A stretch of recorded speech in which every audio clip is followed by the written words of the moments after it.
young man who's Recording going to in be progress. leading the pledge for us. I'm going to tell you a little bit about this Kennedy Elementary student. His name is Christian Holmes. He was born on September 11th, I believe 2010 would be the year. He is 11 years old and in the 5th grade in Mrs. Lacerda's class. Christian started at Kennedy School when he was in 2nd grade. His fondest memory at Kennedy School is meeting 2 of his best friends, Chase and Max. His favorite subject in school is social studies because he enjoys learning about famous explorers. Christian plays football and basketball. He's on the Franklin youth team, the Panthers. If they win their next game, they will be in the playoffs, which is good. Christian usually orders teriyaki steak when he goes out to dinner with his family and loves anything spicy for a snack like spicy Doritos. So we're going to ask Christian, we're very proud of you, as I mentioned when you came in. Would you come up to the mic up there and we're going to stand and you're going to start us off. Ready, Christian? Let's do it. I pledge allegiance to the flag of the United States of America and to the republic for which it stands, one nation, under God, indivisible, with liberty and justice for all. Thank you. And is customary, we also pause for a moment of silence.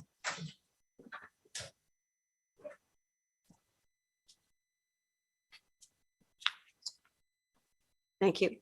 And I promised Christian that he didn't have to stay because he wants to go home and do his homework and have some spicy Doritos when he gets home. So thank you so much. And thank you both for coming. Thank you. Okay, routine business review of agenda. I'm just going to ask for a motion to move the guest presentations, recognition of departing school committee members, sort of to the end of the meeting before we adjourn. Entertain a motion to do that because we really want to make sure we cover all the business of the school committee before we, do anything else. So I'm going to ask for a motion to please move the recognition of departing school committee members to the end of the meeting. Is there a motion? So moved. Is there a second? Second. Any further discussion, protests of any kind? No. Okay. Seeing none. So where would it be moved It will to? go right to the end, just before, Like after consent agenda? after consent agenda. Actually after payroll, because we want to go right before, we want to make sure we conclude all the business. Okay. Payment of bills, payroll, and then just before executive session. So we have a motion and a second. Vote will come on the motion. All those in favor? Aye. Aye. Opposed? Motion carries. Citizens comment. Is there anyone in the here tonight who would like to speak to an item that is not, an issue that is not on the agenda for tonight?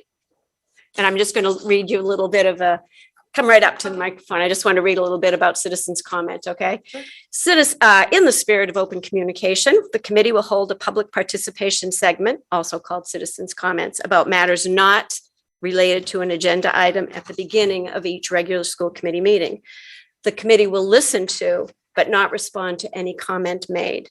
Committee member may add an agenda item to a future meeting as a result of a citizen comment.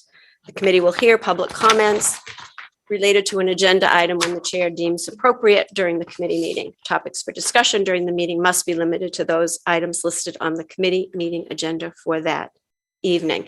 So I'm going to ask if you wouldn't mind giving name, address, and we're asking for citizens comment just to please limit to no more than 3 minutes.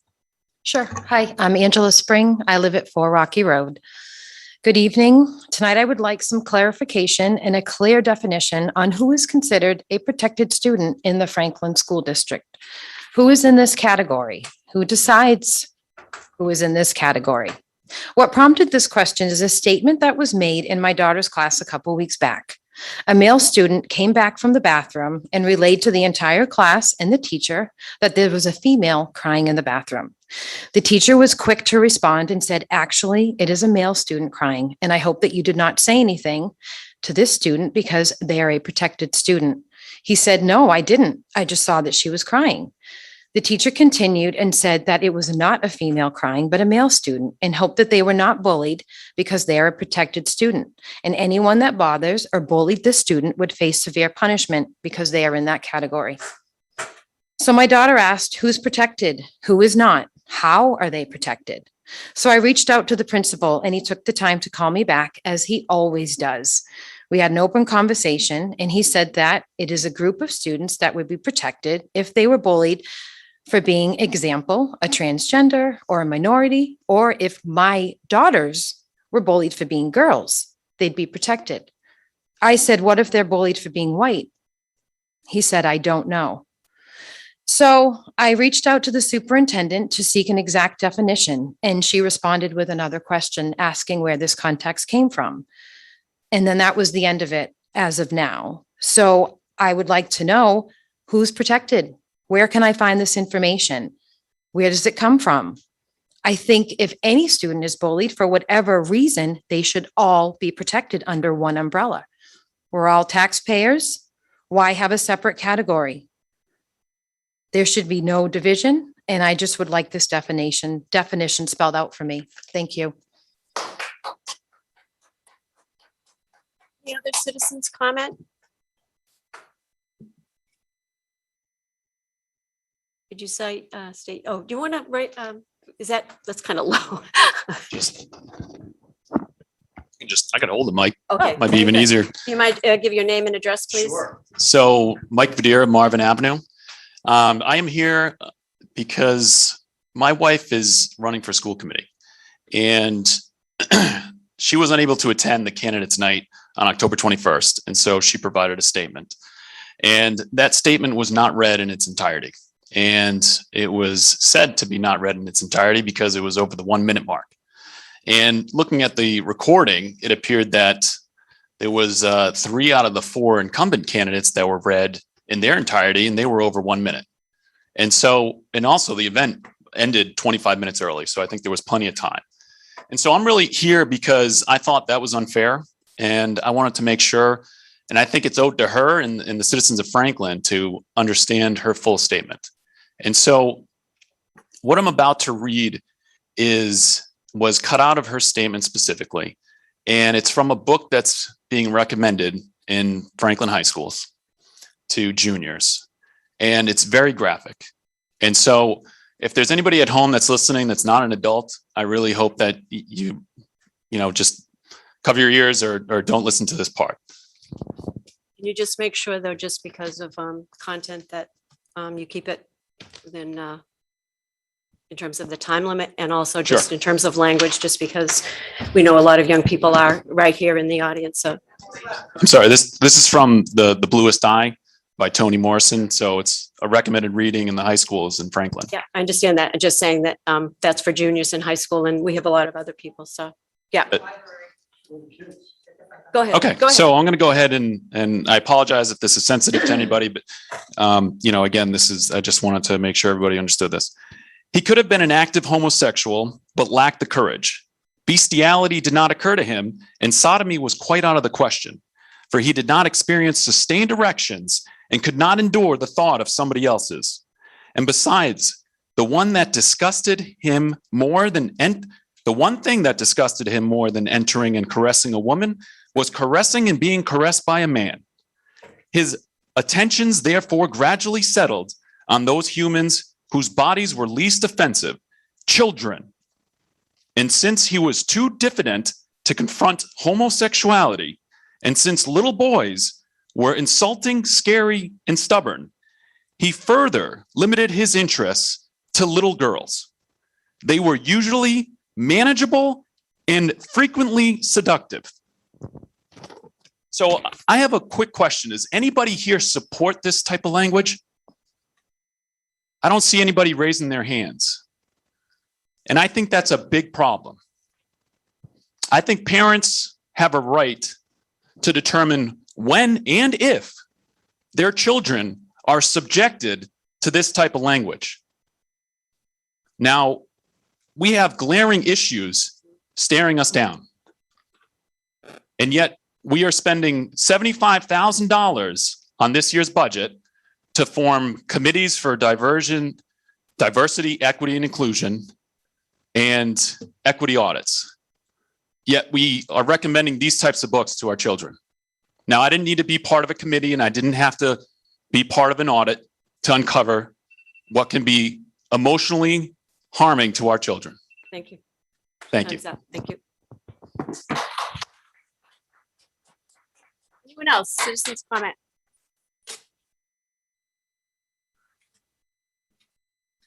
Lynn LeBlanc, 14 Skyline Drive. So this book has made its way around the past week. It was said that a high school teacher signed it. So I asked my stepdaughter if she had read it because I don't remember seeing it at home. Fortunately, she didn't have to in her class because they ran out of time a few years ago. But there are 2 books and 1 audiobook available in the high school library for any student to check out as of 9 a.m. this morning. So 14 to 18-year-olds and those with developmental delays and disabilities have access to this. When I heard of it, I looked it up. I looked up the description and it didn't seem bad. So I looked at the reviews and I thought there's no way a book with quotes like this are in the high school. So I bought it and I read the whole thing. Let me catch you up on something. Crawling on all fours towards her, he raised his hand and caught the foot of an upward stroke. Piccola lost her balance and was about to careen to the floor. Piccola is 11 years old and this man's daughter. The confused mixture of his memories of Pauline, his wife, and the doing of a wild and forbidden thing excited him, and a bolt of desire ran down his genitals, giving it length and softening the lips of his anus. Surrounding all of the lust was a border of politeness. He wanted to F her tenderly, but the tenderness would not hold. The tightness of her vagina was more than he could bear. And that's all I'm going to read about that 'cause it's disgusting.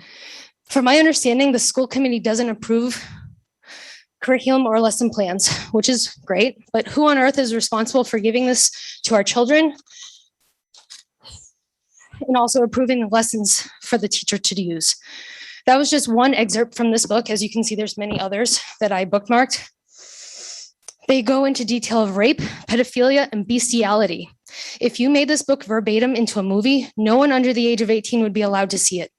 So why does an English teacher, librarian, director of curriculum, and/or the superintendent allow high school children to read this?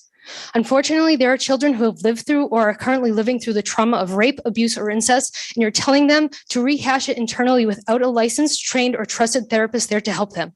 We also, unfortunately, have children who do have dark thoughts about acting on urges that are mentioned in detail in this book. There were 0 consequences for the abusers, nor was there justice for the victims. What kind of message is this book sending? I spoke 2 weeks ago about how I didn't know if I wanted my 3.5-year-old to go through this school system, and this is just another example of why. I'm sure there are more inappropriate books in the library that just haven't been brought to light. To say I'm disgusted and appalled is an understatement, and there needs to be accountability about this.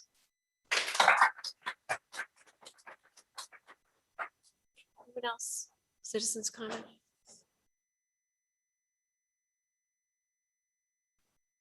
Good evening. Name is Bryna Morehouse, October Drive in Franklin. I want to start off on one positive. Dr. Bergen, you've been here a long time. I know you have a good heart. I know you've been here for the kids. Thanks for being here and taking the time. Sadly, my conversation is going to turn very quickly. So, as most of you know me quite well, I've been fighting in town for about 8 years. Not only for my own kids, for all the kids in Franklin. Sadly, I'm the one who's been fighting for more lunch and recess time. Our kids have 20 minutes to scoff down an unhealthy meal and 20 minutes just for recess. I brought this up 8 years ago, right down the hallway there with the assistant superintendent and Joyce Edwards, who is no longer here, thankfully. And now, 8 years later, we've done nothing. I still brought the paperwork for you if you want to look at it. I called 25 surrounding towns years ago. Nothing's been done about it. Franklin has the least amount of lunchtime and the least amount of recess time. It's disgusting. Let's get up to date, guys. We all know what exercise does. And if you don't, please look it up or email me or call me and I'll let you know. I've been studying it for 7 years. My daughter goes to a private school now.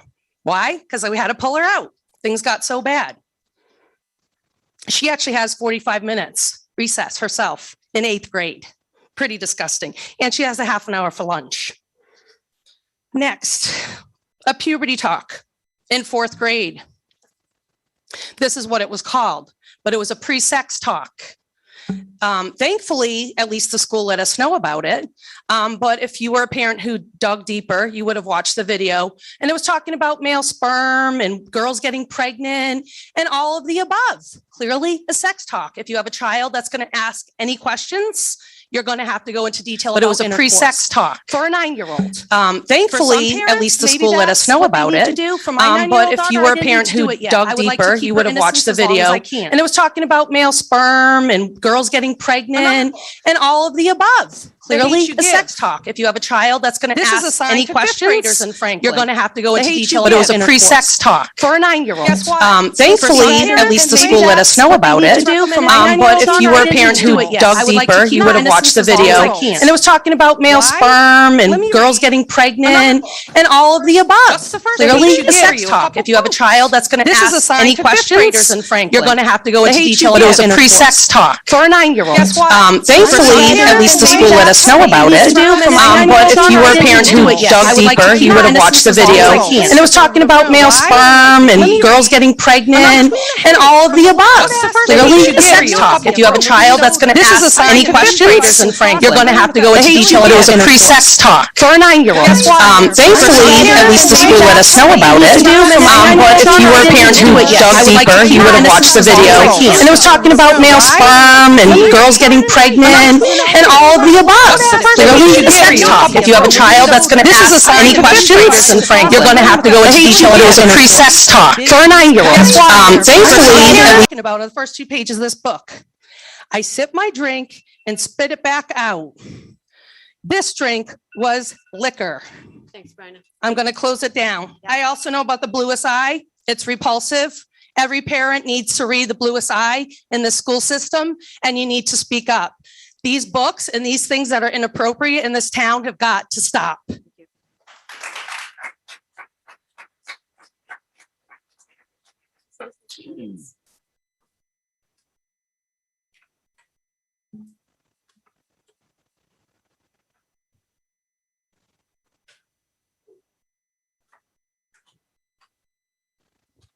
Hi, good evening. Megan Benson, 19 Winthrop Drive. After Desi's decision to extend the mask mandate came through today, it hit me. Dr. Hearn and the school committee, you have been saying this entire time that our hands are tied. Desi has regulatory authority over us as a district. There's nothing we can do, et cetera, et cetera. But imagine we, as a society, always did that. Never tried to push back, never tried to question, never tried to stick up for ourselves. All of those things can be done while still being civil, respectful, and abiding by the rules. Have you even attempted to assess the thoughts of FPS parents on this matter? There's not been a single survey sent out, even prior to the DESE mandate, regarding what parents want when it comes to masks in our schools. You have no idea how many parents would prefer it to be a mandate versus prefer it to be a choice left up to parents versus indifferent or undecided. Current and future school committee members, you are all supposed to be making decisions that are representative of your constituents, yet without any tangible data, you have no idea what your constituents even want when it comes to this issue. Now, maybe you conduct an official evaluation and see that a majority of parents do want a mask mandate. In that case, there's nothing to do, and you can sit back quietly and comfortably under DESE's rule.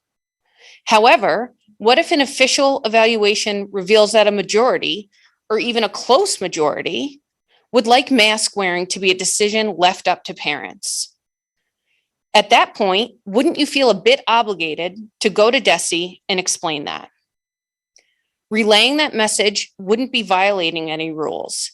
It would simply be representing your constituents and doing a part of the job you were elected to do. The goalpost for getting rid of the mask mandate continues to move. When will it end? Clearly, DESE's extension to January shows that they're waiting for emergency use authorization of the vaccine for children ages 5 to 11. What's their next move? Saying that when an elementary school reaches an 80% vaccination rate, the kids can remove their masks? I'd guess the idea of giving our children a vaccine that is meant for emergency use only for a virus that does not pose an emergency for children ages 5 to 11 will not go over well with 80% of parents. But maybe I'm wrong. Again, we will not know how Franklin parents feel unless their feedback is gathered and analyzed. Thank you. So maybe along with a survey regarding masks being mandated versus a parental choice, you could also gather some information about vaccination intent and present that to DESE as well. Thank you.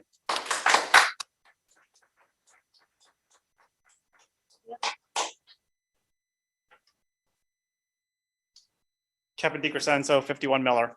In a previous committee meeting, members of the school board, along with the superintendent, discussed ways to encourage our students into taking an experimental vaccine.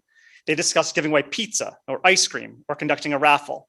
The school board should understand there are parents, vaccinated and unvaccinated, that do not feel comfortable giving the vaccine to their children.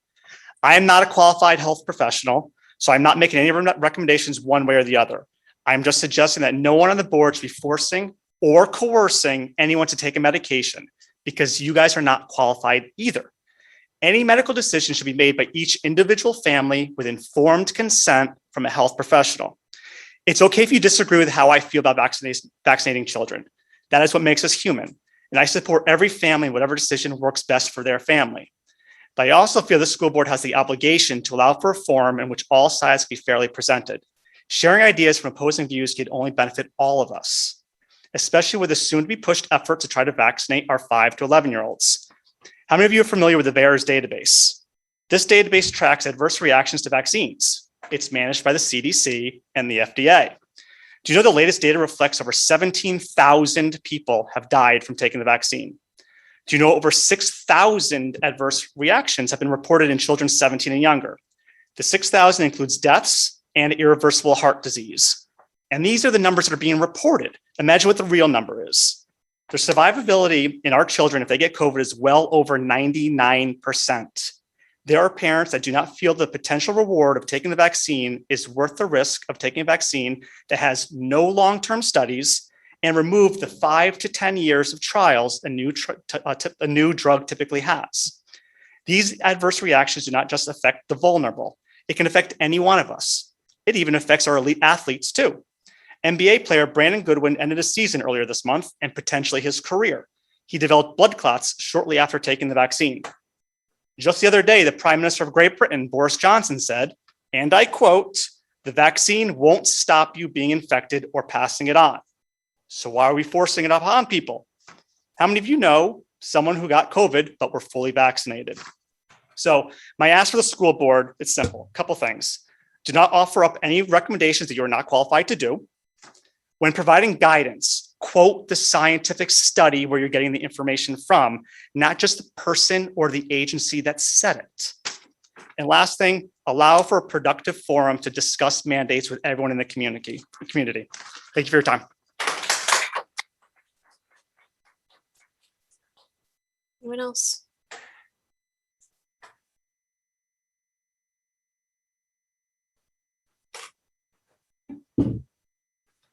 There's no podium, so I need something for my aides. Jackie Mayseal, Elm Street. I'm going to change the topic. I want to talk about a 14-letter word that called disinformation. And it seems that at the last meeting, which I couldn't find online, which is like 2 weeks ago, what's up with Franklin TV? I mean, you just got appointed to the board of directors. How come they're not putting up the school committee videos of this? Anyways, somebody told me it was disinformation. What I said wasn't true.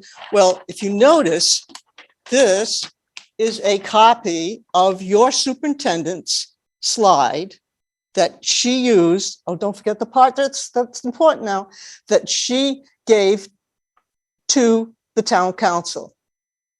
Okay, and I used her slide as my reference. It says in the bold says Franklin will only be receiving minimum aid of $30 per pupil until the excessive base is Reduce, okay, but it's implying that Franklin gets $30 per student from, in the Chapter 70 fund. So that's my source of information, and I just wanted to clarify, if that's not true, then why is she, if we're not getting $30 per student, then why is she telling the town council that? I don't know, you better ask her because you're her boss. The other two things I want to talk about is alphabet things. I've been hearing all these speeches from the various people running for school committee, and I hear DEI, DEI. Nobody's saying CRT because I guess that's verboten. Anyways, DEI, DEI, what is it? Well, I have a new definition for it. It's called diversity destroys individuality, because that's what the Marxists want. They want everybody to no longer be an individual. You must conform to the society. You must do what the government tells you. Look at what we're doing in our society with these goddamn masks, okay? We know, and you know, the science says they don't protect you, but somebody up above you says, we need to do this. If you go on any website to watch a school committee, it's like your masks are the uniform of the day when you go to meetings, okay? Just look around. There's only 2 people. Oh, and the chairman took hers off, okay? There's only those 3 people who are associated with our school system who don't wear a mask. I bet a lot of you are vaccinated. So, you know, what is this? A dictatorial society? And CRT means Communist Revolution Training. Thank you. I just have one more comment, okay? Just 3 finish your- words. Finish your last sentence, okay? And then we'll go. Let's go, Brandon.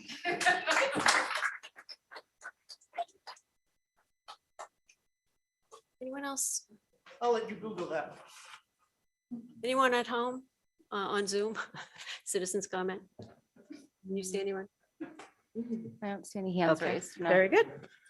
All right, how about our Franklin High School student representatives?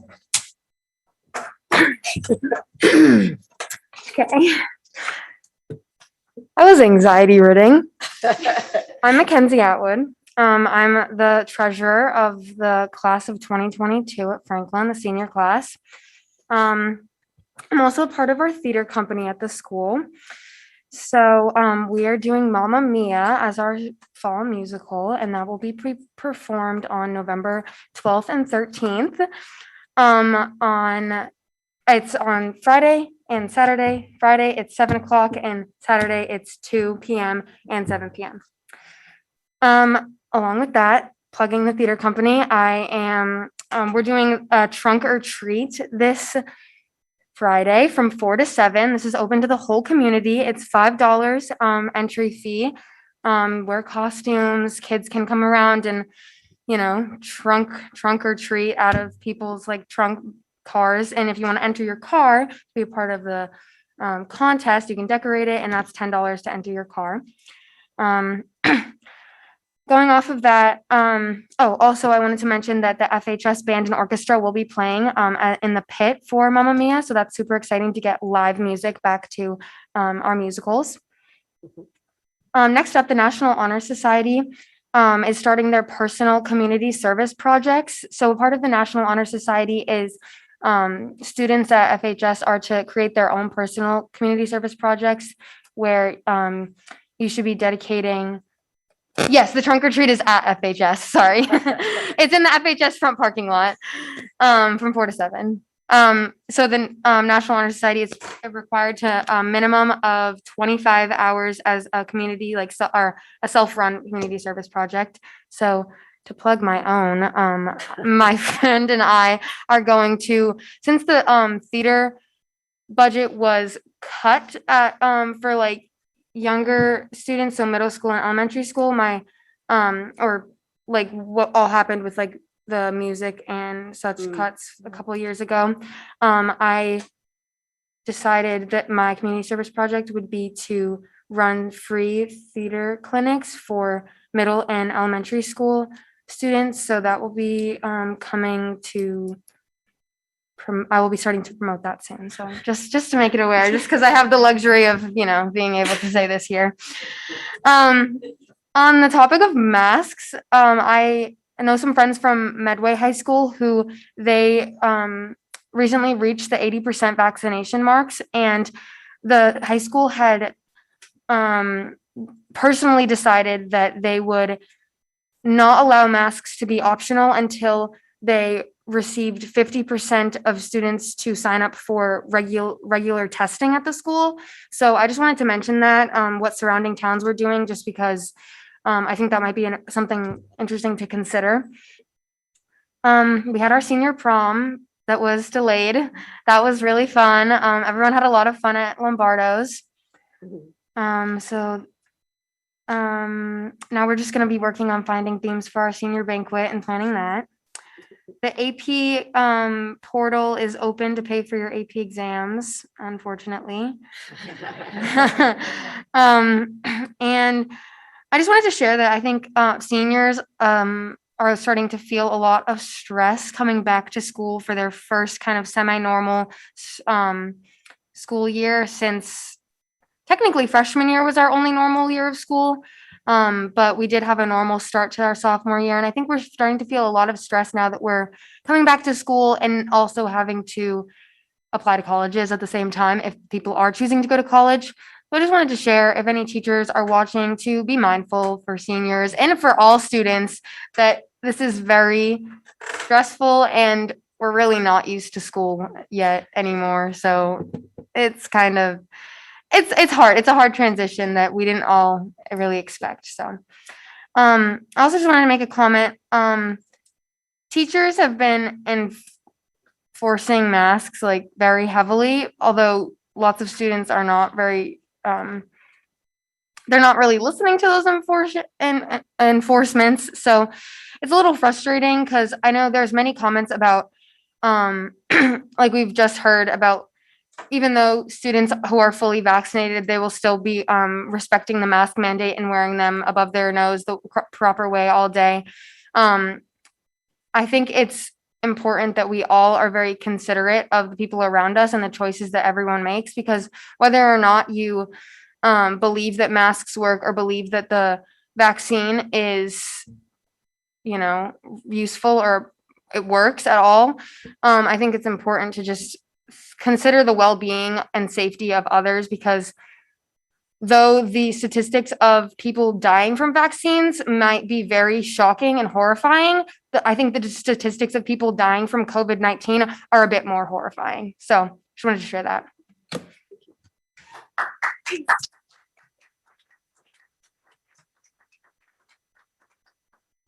My name is Shaw Downing. I'm a junior at FHS and I'm the vice president of my class. I'd like to talk about a pep rally that our school is planning to come up. We're going to start with the Spirit Week leading into it to make it a little bit more fun. And the officers and reps of the school have talked last night with Mr. Hanna, and he thought of a great idea to do a community thing where we're going to take pictures and we're going to set up a place where we can just add soul to the school with pictures of kids having fun and things that can just make the school feel a little more welcoming and enjoyable to go to. We're going to have fun games and we're going to decorate the gym each corner to like your grade. And each color will have a grade. The seniors are going to be wearing white. The juniors will be wearing Carolina blue. The sophomores will be wearing navy and the freshmen will be wearing gray. Also, going off of theater, the cabaret was last week performed by Theater 3 and it was very successful. A lot of people went. To move on to sports, the Boston Globe recently recognized FHS for the Dalton Award. We were the top school overall D1 schools, 77% across all varsity sports. Parent-teacher conferences are coming up the 10th and the 12th of November. In person and on Google Meet, there will be an option to sign up for either.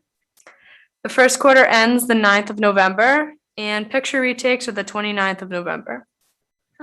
Is it okay if I say something else? Yes, it is. So thank you, Shaw. I don't know if some of you remember, but last time I was here representing the high school for the school committee, I spoke something that I wrote about the so-called classes that are protected in the school, such as homosexuals, transgender people, and minority groups. And I just want to share, I know it's not appropriate that the school committee responds to community citizen comments, but is it okay if I do? Go ahead.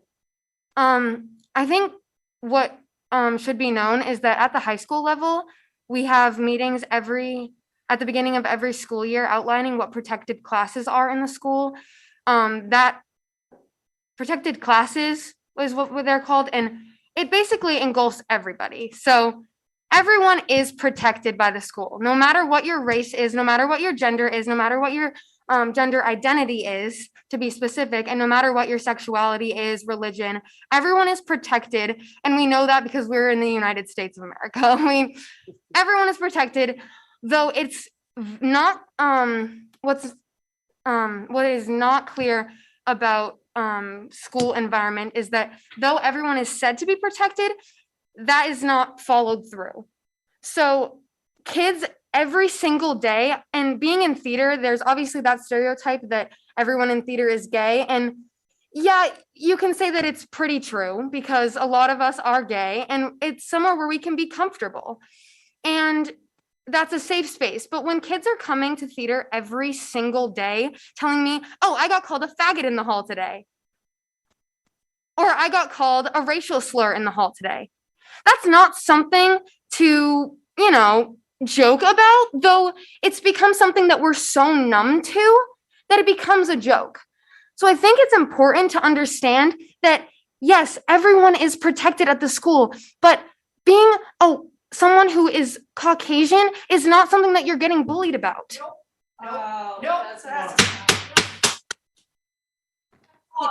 Keep going, please. Being homosexual, which, may I say, I am gay. Call me what you want about that. I am being personally attacked in school about this. I'm asking you to refrain. Extremely disgusting that you can look me in the eyes and say that I'm not being oppressed at the school. Sit down.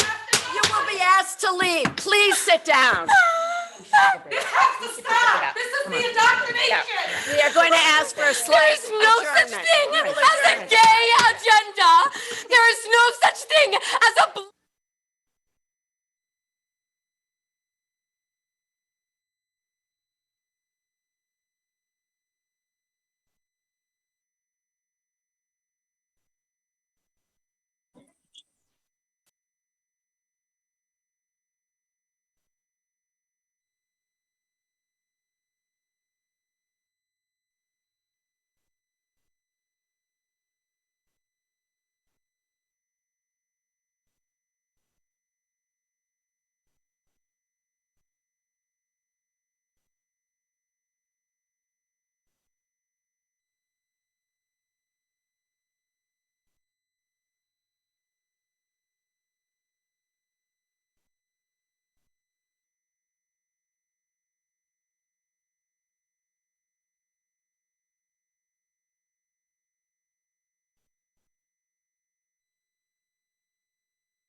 Is this meeting gonna get going again? You're violating the open meeting laws by keeping everything on mute.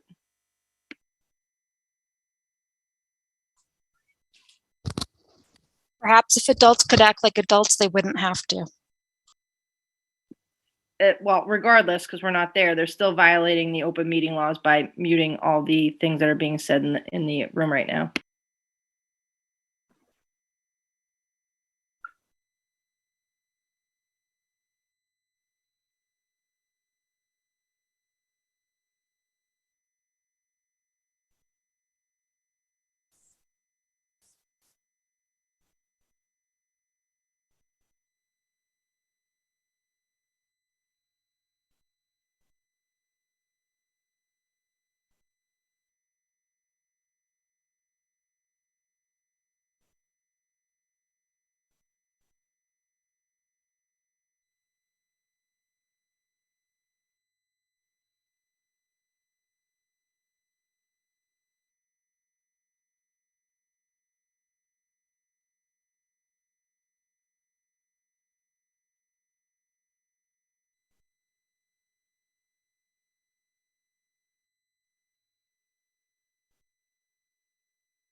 We are going to call our meeting back to order.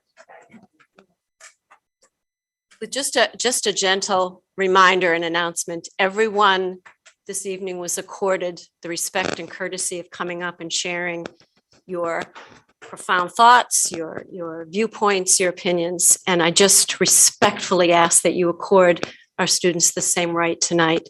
And I do not ever want to ask anyone to leave, but this meeting will be conducted respectfully. And there will be no shouting out from the crowd. That's not how we ever conduct meetings in this building. So I'd respectfully ask for the cooperation and respect and courtesy that particularly these young students should be accorded. So I'm going to let you continue and just finish your thought there, and then we'll move along. Yeah, I just wanted to say, I see these certain metaphors used, and most notably, we see, I've heard this metaphor used that when your neighbor's house is burning, you don't, tell everyone that's gathered around to come look at your house. If there's a house burning, you're not going to be like, oh, my house is fine. Come look at mine. Come help mine. There are minority groups, houses that are burning that we need to focus on first. Thank you.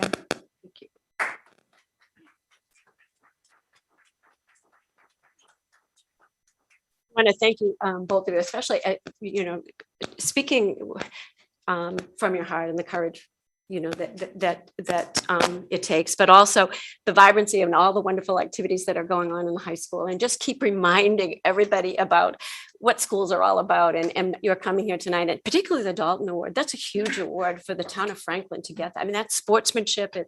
It's wonderful qualities, and the vibrancy of the programs that we offer here. And then the character and the courage to sort of speak your mind and to say what's important to you. And we respect you for that and being, sharing that and sharing your, courageously. So I know if you need to leave, you're certainly welcome to. I know that you have probably homework to do and things like that. And you. spicy Doritos, maybe like, so whatever, you can feel free. Thank you. Are we all set? Any other comments here? Okay, all set? Okay, moving along. Dr. Ahern, Superintendent's report. Thank you, Dr. Bergen. I have several things for the committee and the community at this week's meeting. This past week, so last week, was See Yourself in STEM Week in Massachusetts, STEM being science, technology, engineering, and math. Dr. Tina Rogers, our Director of Curriculum for STEM, pushed some resources and materials out to faculty last week, encouraging them to participate in the campaign, which, as I said, this year was See Yourself in STEM, which was to promote particularly those who are underrepresented in STEM jobs. We look forward to hearing more from our students and their advisors tonight. The school committee in the workshop over the summer had talked about wanting to hear more student voice. And so we have a presentation for you from the National Science Honor Society. I too want to congratulate the Franklin High School athletes, their coaches, and the entire athletic department for winning the prestigious Boston Globe Dalton Award for Division I. This is the third year in a row that Franklin High School has won this award, and it really is a remarkable distinction. As was noted, the winning percentage was 77%. And I do also want to note that this award is notable for winning achievements, but in my time here in Franklin, I have really come to respect the athletic department for teamwork, sportsmanship, inclusion, community service, and scholarship as well. We have a professional development day coming up next Tuesday, November 2nd. And I want to point out the tremendous amount of work that Mr. Jagir, Ms. Morano, Dr. Ashley, and Dr. Rogers have been investing in this day.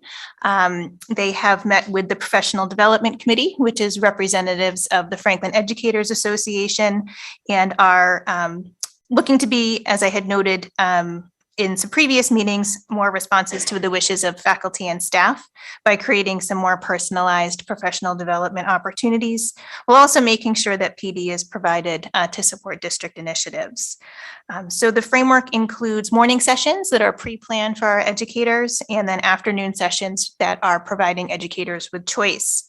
At ECDC, our Early Childhood Center, they are going to look at collection around the DECA, which is the pre-K SEL assessment. They're going to analyze that and look to align it with their developmental summary, which is like the report card, but for preschool, we call it a developmental summary. At the elementary level, our educators will be working with M.A.S.S specialists who have been investing a ton of time in some PD that is personal more to Franklin than if the illustrative math trainers came. And it's going to be on the illustrative math program, instructional routines, and planning using the course guides. Our middle school educators are going to be facilitated by their building administrators in terms of engaging with the MAP data and having a data dialogue systems in place to analyze how our students are performing in the ELA and math subjects. And at the high school teachers are going to be working together. I want to make they're going to be working in department course-like partners on collaboration on curriculum, something that they take very seriously. And we had previously shared with you how they're looking to infuse SEL as well as diversity, equity, and inclusion into course development at the high school. So we'll be working on that under Principal Hannah's leadership in the morning. In the afternoon, there are two types of sessions. One is workshops that educators can choose among. The other is an opportunity for educators to craft their own collaboration time, probably looking to apply what they've learned in the morning. A couple of sessions in the afternoon that are, there's some themes I think that emerge. Several are related to instructional technology, deepening the use of Google or the touch view screens.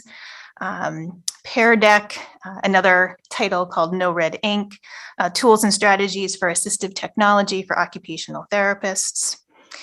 We also have some content-based opportunities such as science demonstrations. We have something in ELA, middle school literature circles. There is new mentor training. So for educators who want to become new mentors, we're offering a new mentor training. Keys to Literacy is a long time program that we stand behind in grades 6 through 12. And so there will be some professional development offered in that regard. We have K through 5 workshop being offered around picture books and novels by Indigenous authors about Indigenous people. We also have a program going middle school and high school around English learners and supporting them in the SEI classroom. So we're looking forward to next November 2nd. We're going to be housed at Oak and Horace Mann as well as the high school, making sure to leave plenty of room for parking for the elections, which will be held at the high school gymnasium. And then lastly, I want to put on the radar screen that we've been talking with the town's health department. You may be aware that there was some news today from the FDA related to vaccines for ages 5 through 11. There are still some more government decisions to be made, but we anticipate that vaccines will be cleared for young children. And we're looking to provide an opportunity for parents who opt to have their children vaccinated through the health department. We'll have a small number of doses. It will not be a large number. There will be opportunities, I imagine, through pharmacies and through physicians' offices. We anticipate that it will be a very quick turnaround, that we'll be notified that the doses are available and we'll have to move quickly. So just wanted to put it on the radar screen that there may be news coming out soon regarding that. And that's what I have in my report tonight. Okay, does this get any follow-up comments, questions from the committee? Jen, anything? No. No? Tim? I'm okay. Judy? No. MJ? I'm good. Denise? No. Elise? Okay, thank you, Dr. Hearn. On to guests and presentations. Thank you. So our guests this evening have a presentation for you related to the Science National Honor Society. Advisors Joe Chung and Jen Curley are here, and I am going to welcome President Tyler Powderly, Vice President Nippon Goyle, Secretary Leila Bronner, and Treasurer Rachel Yan. And I will point out that Dr. Tina Rogers is here in the audience to support them. And they are going to come up and share some information with you through their presentation.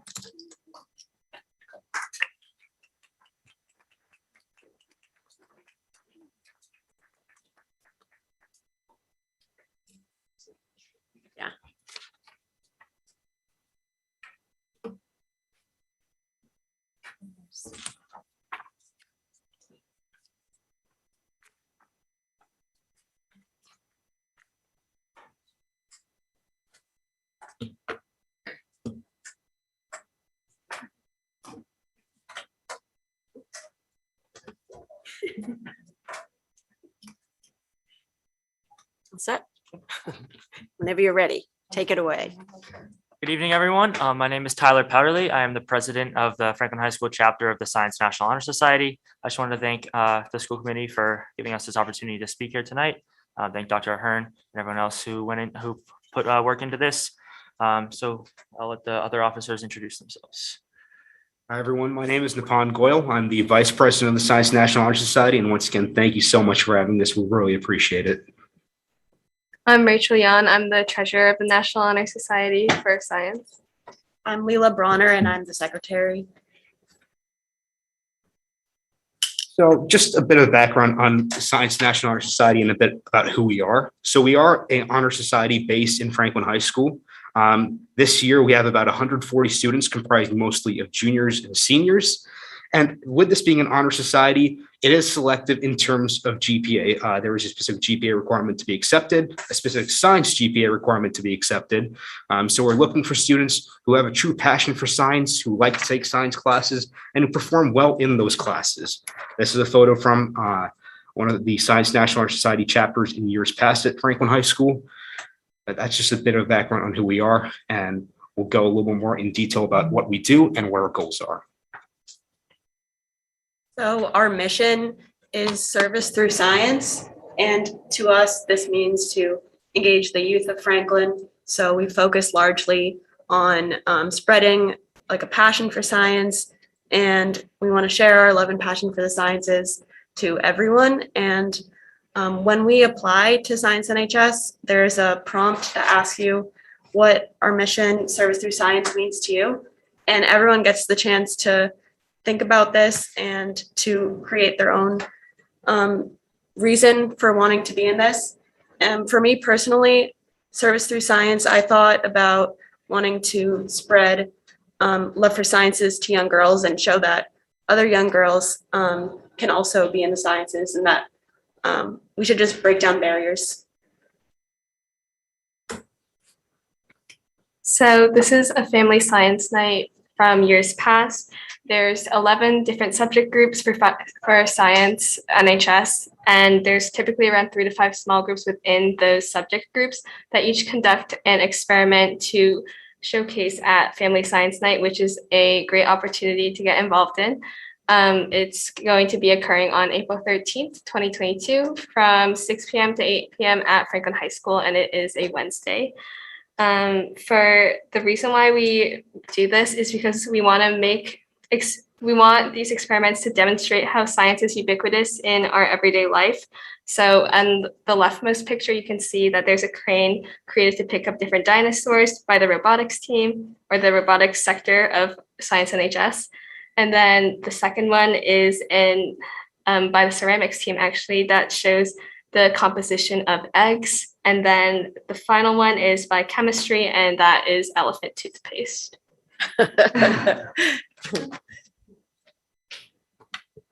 And then here we just have some posters and promotions that we've done for previous science nights. We want to utilize kinesthetic and visual learning to create an interactive experience for everyone, regardless of age. So everyone is welcome to join and get involved. So during COVID, we created our YouTube channel, and we did this to make our experiments and our projects more accessible to everyone. So because we couldn't have a science night in person last year, we made a YouTube channel, and it's accessible to young people who want to learn more, or anyone who wants to learn more. We work together with small groups. My group was astronomy. We made a video about eclipses, and we hope to use this in the future to spread more about Science Night if people aren't able to attend. So we'll post videos of that on this YouTube channel as well. Yeah, just going a little bit more into the development and purpose of these YouTube videos. So how it worked was throughout the year, when you were put in your small groups, individuals could decide what specific experiment they wanted to conduct, what materials they needed, how they would plan it out, and how they would deliver it in a way that, you know, young kids from kindergarten through 8th grade could really understand that topic. Because in many of these, as you see in these videos, forensics at the tips of your fingers, biodiversity islands, a line following robot. These are advanced topics and that are kind of hard to understand for young kids, but that's part of being in Science NHS is how you can word science and how you can, you know, transform it in a way that is easily digestible. For example, Tyler and I and another one, our partner in our group last year, we were in physics. So what we did is that we built our own paper airplane launcher just from a few pieces of wood, a rubber band, paper clips. And how we did this is, you know, we all got together at my house. We recorded our videos in a safe way, a bit of a time lapse. And then we explained to them the force of tension in a rubber band when it pulls the paper airplane back and how this affects the motion of a paper airplane. So those are just a few examples.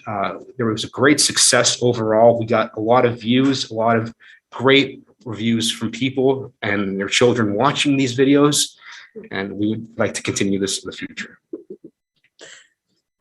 I'd just like to wrap up talking about what Science NHS intends to do in the future. So as Nepal mentioned, we are going to continue to build this YouTube channel.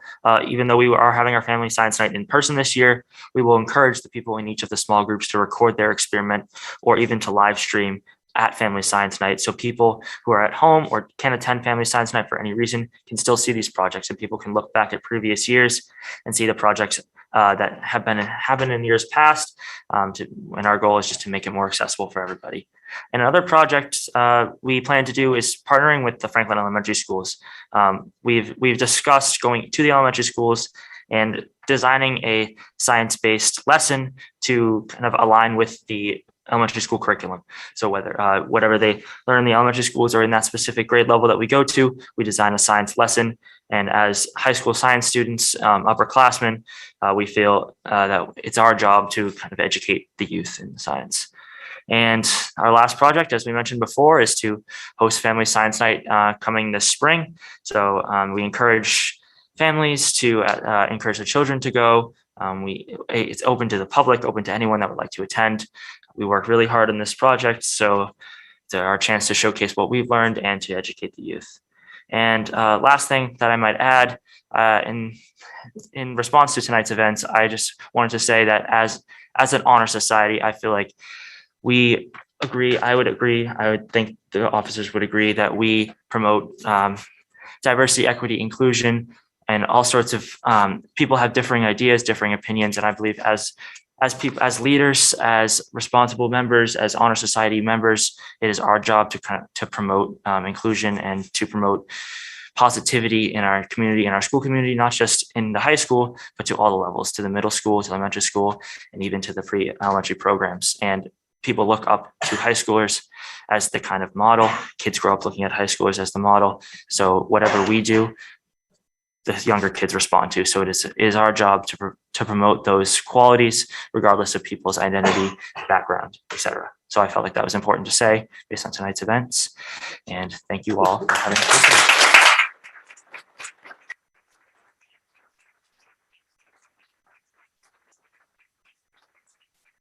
I just wanted to say, I know on behalf of the school committee, to thank you for this incredible presentation. Those family science nights are incredible. And we encourage the community to come. Kids love them. But equally important, I want to thank you for your leadership, for being positive role models, for your character, for sharing your passion, for your eloquence, and representing sort of the best of what public schools are all about. So thank you. I'm going to give a chance to anyone else on the committee. I just wanted to sort of give a general thank you for the committee, but Jen, anything that you'd like to add? Tim? Awesome. All set. Judy? No, thank you. MJ? You know, it's one thing to listen to the administrators, talk about the National or Honor Society for Science, but to hear you guys talk about it, it's awesome. Thank you. Thank you. I'm excited about the YouTube channel. My son loves YouTube, so this is great. I'm excited to hear about, partnering with the elementary schools. I can't wait to hear more about that. And just thank you very much. Just echoing the thanks. It's so good to see you guys here tonight, and we love hearing directly from the students. Thanks so much for coming. Good job. Very good job. Thank you. Thank you.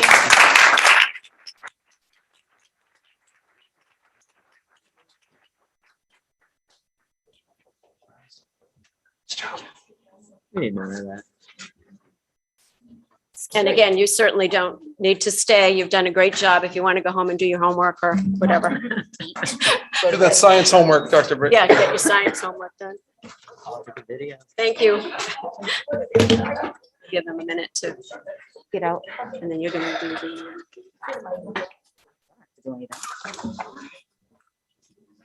I'm just going to read each one. Yeah, we have to go and we have to vote on each of them separately. Yeah. Thank you. Thank you. Thank you, guys. Well done. Thank you.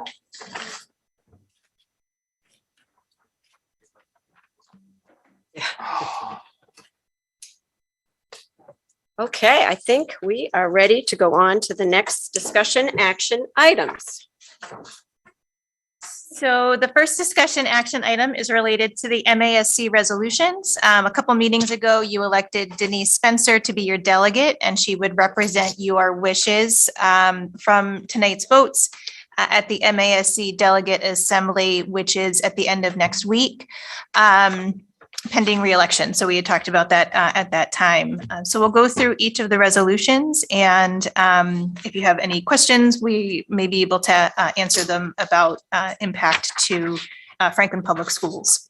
So Resolution 1, I recommend adoption. All of these are recommended in the affirmative, although you certainly have a choice to vote. I recommend adoption of Resolution 1, dedicated funding for school-based clinics and services. Do you want to just read briefly? Does the committee feel we need to read them all again? You have to make a motion. And No, I understand that. I just didn't know if we. I just don't want to read them all again. She didn't want to read all the whereases. Okay, I just wanted to make sure that We've done it twice. We've already done it twice. I just wanted to make sure. So now at this point, we would entertain a motion for Resolution 1, dedicated funding for school-based clinics and services. Is there a motion? So moved. Is there a second? Second. All right, the vote will come on the motion. Any further discussion on this, or Judy, go ahead. Okay, I think this is a good idea, having a school-based health center, but it doesn't talk about, it just talks about dedicated funding, but it doesn't say where the funding's coming from. So I would assume that would have to be dedicated funding from every school district that wanted to have one of these, which would mean it would be another unfunded mandate, and the town of Franklin and the school department really can't fund this. This would be a multi-cost expense. Not that it's not worthy, it is not that it's not good, but unless they say where the funding is coming from, I'm voting no. Thank you. Any further discussion? Okay, seeing none, then the vote will come on the motion. We already have the motion. All those. Oh, go ahead, Jen. Are you asking for clarity, Judy? No? I'm asking where this from M.A.S.S says funded. Yeah. It doesn't say where it's coming from. Okay, I just wasn't sure if it was a question you were waiting for. That was a question. Yeah. Okay, so I don't have any more clarity than what's written in the resolution about where the proposals would come from, unless Denise has anything from MASC that you're aware of. So MASC, I reached out to Tracy Novick to ask her what the language meant, and she said that they, as a committee, would go to our legislators asking for funding to fund these services. Yeah. It wouldn't, us voting on this wouldn't We're voting on this to approve MASC asking the legislators for money. Correct. But that doesn't mean the legislators wouldn't put it back to the town. Correct. and Yes. say you fund it. Right, correct. Yes. So I stand by my no. Thank you. And I would just, for my comment on it, I would feel we are in desperate need for services in this community. We are in desperate need for mental health services, for healthcare. And that since the request is funding from the legislature, I think this is a huge priority in the state of Massachusetts and across the country. So I would, from my point of view, recommend adoption of this particular resolution. But that's just my feedback. Anyone else? Okay. We as a public ask a question? No. Oh, okay. Did you want to say something, MJ? Go ahead. Just for the record, I mean, yes, it's only to, put the resolution forward to the MASC convention to have MASC go to the legislature begging for money. When is the last time we were successful begging? Good No. point. Good point. That's a good point. Any other comments? Okay. All right. Pursuing none, no comments. The vote will come on the motion. All those in favor of resolution dedicated funding for school-based clinics and services. All those in favor? Aye. Aye. Aye. How many ayes? Aye. Aye. Okay. Aye. Opposed? No. No. Okay. And abstention, we must have one. Okay. Motion. All right. Next one, homework gap and Wi-Fi internet access. I recommend adoption of MASC Resolution 2, Homework Gap and Wi-Fi Internet Access. Okay. Do we have a motion for homework gap and resolution 2, homework gap and Wi-Fi internet access? So moved. Is there a second? No second? Oh, second. Okay, very Sorry. good. Thank you. Very good.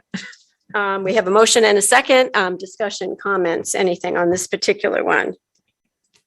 Oh, go ahead, Judy. Okay, I think it's a wonderful suggestion, a wonderful need for Wi-Fi, high-speed broadband, internet access support across the across the Massachusetts for all K-12 students in Massachusetts. Again, this is going to go to the legislature looking for their money to do this. I have no clue how much this would cost, but I'm sure it's going to cost a plethora of money.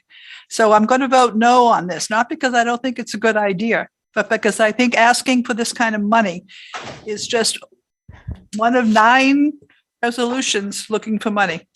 So my answer on this is no. Thank you. Any other comments, question? I would just add, I feel so strongly that when we talk about the haves and the have-nots, one of the things that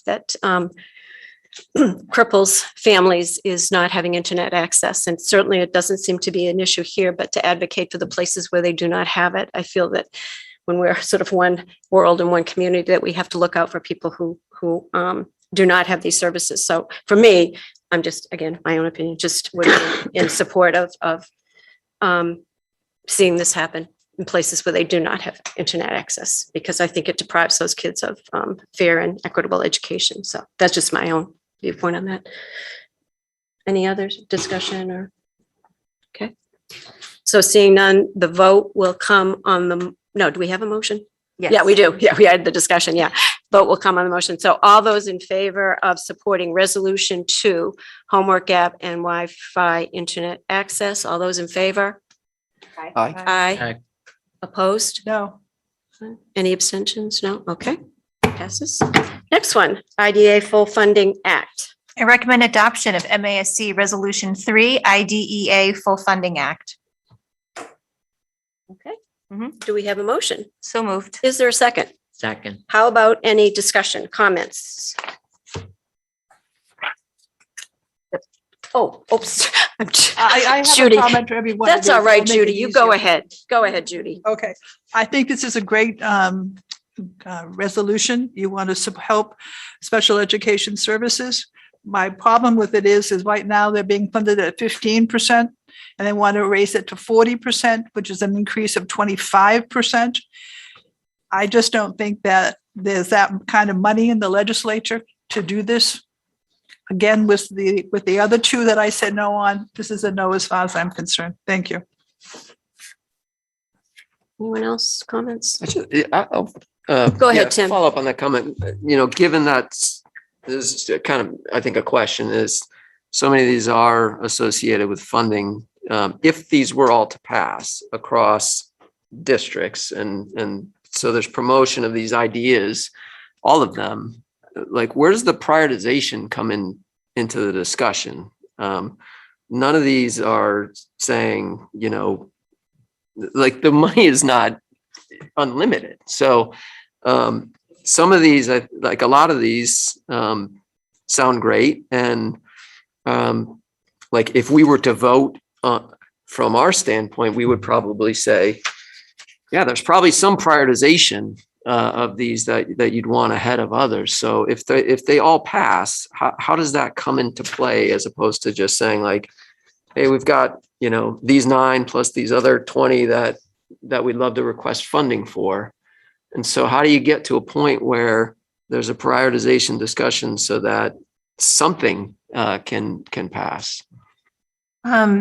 So I think it would be really challenging. I think priorities are going to differ by district. So if you're, for example, in a rural district that doesn't have, kind of strong access to Wi-Fi, that may be paramount for you.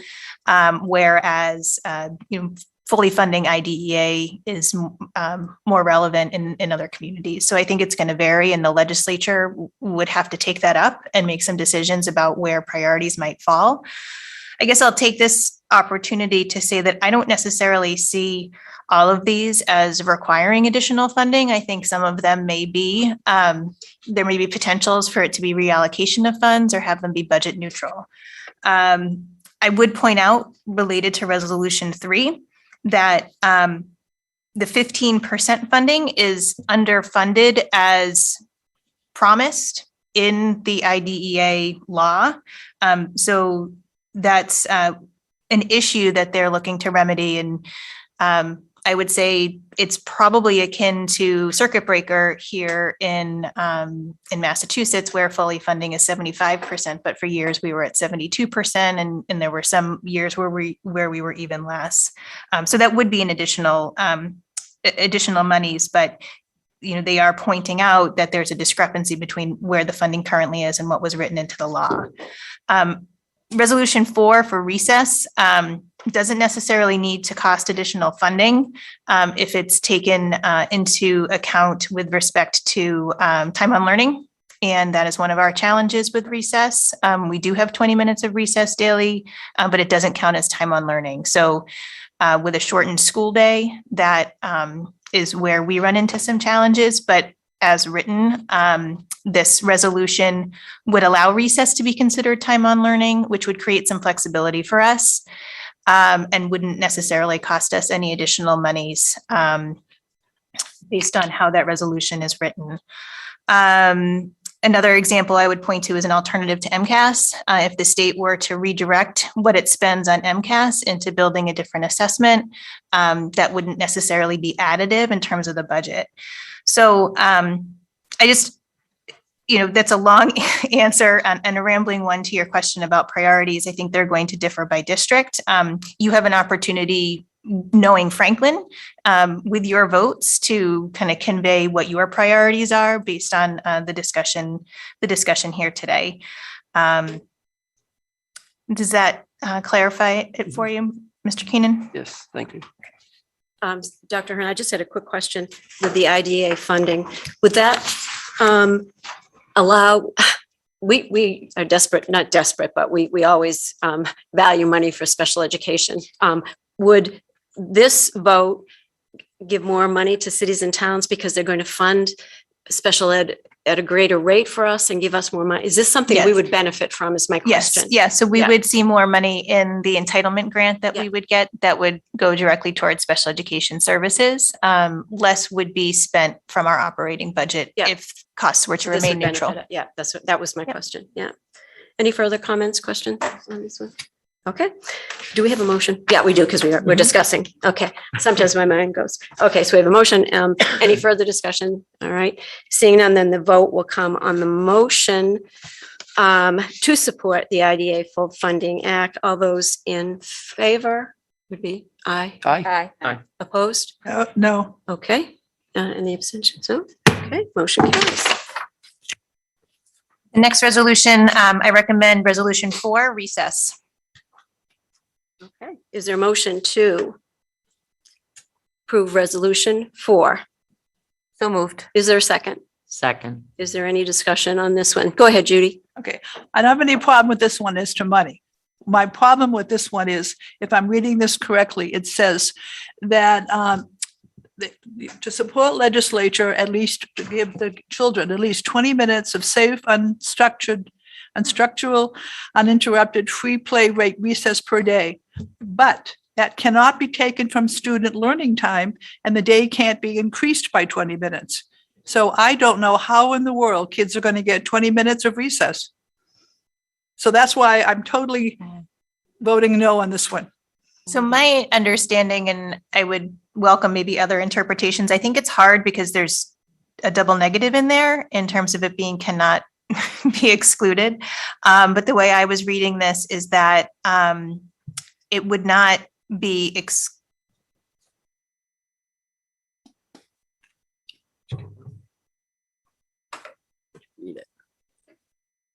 I think they're actively looking at structured learning time requirements and allowing districts to use recess and not have it be counted against their structured learning time as a way of making it feasible without adding to our day, which would be a pretty large cost to add to the school day.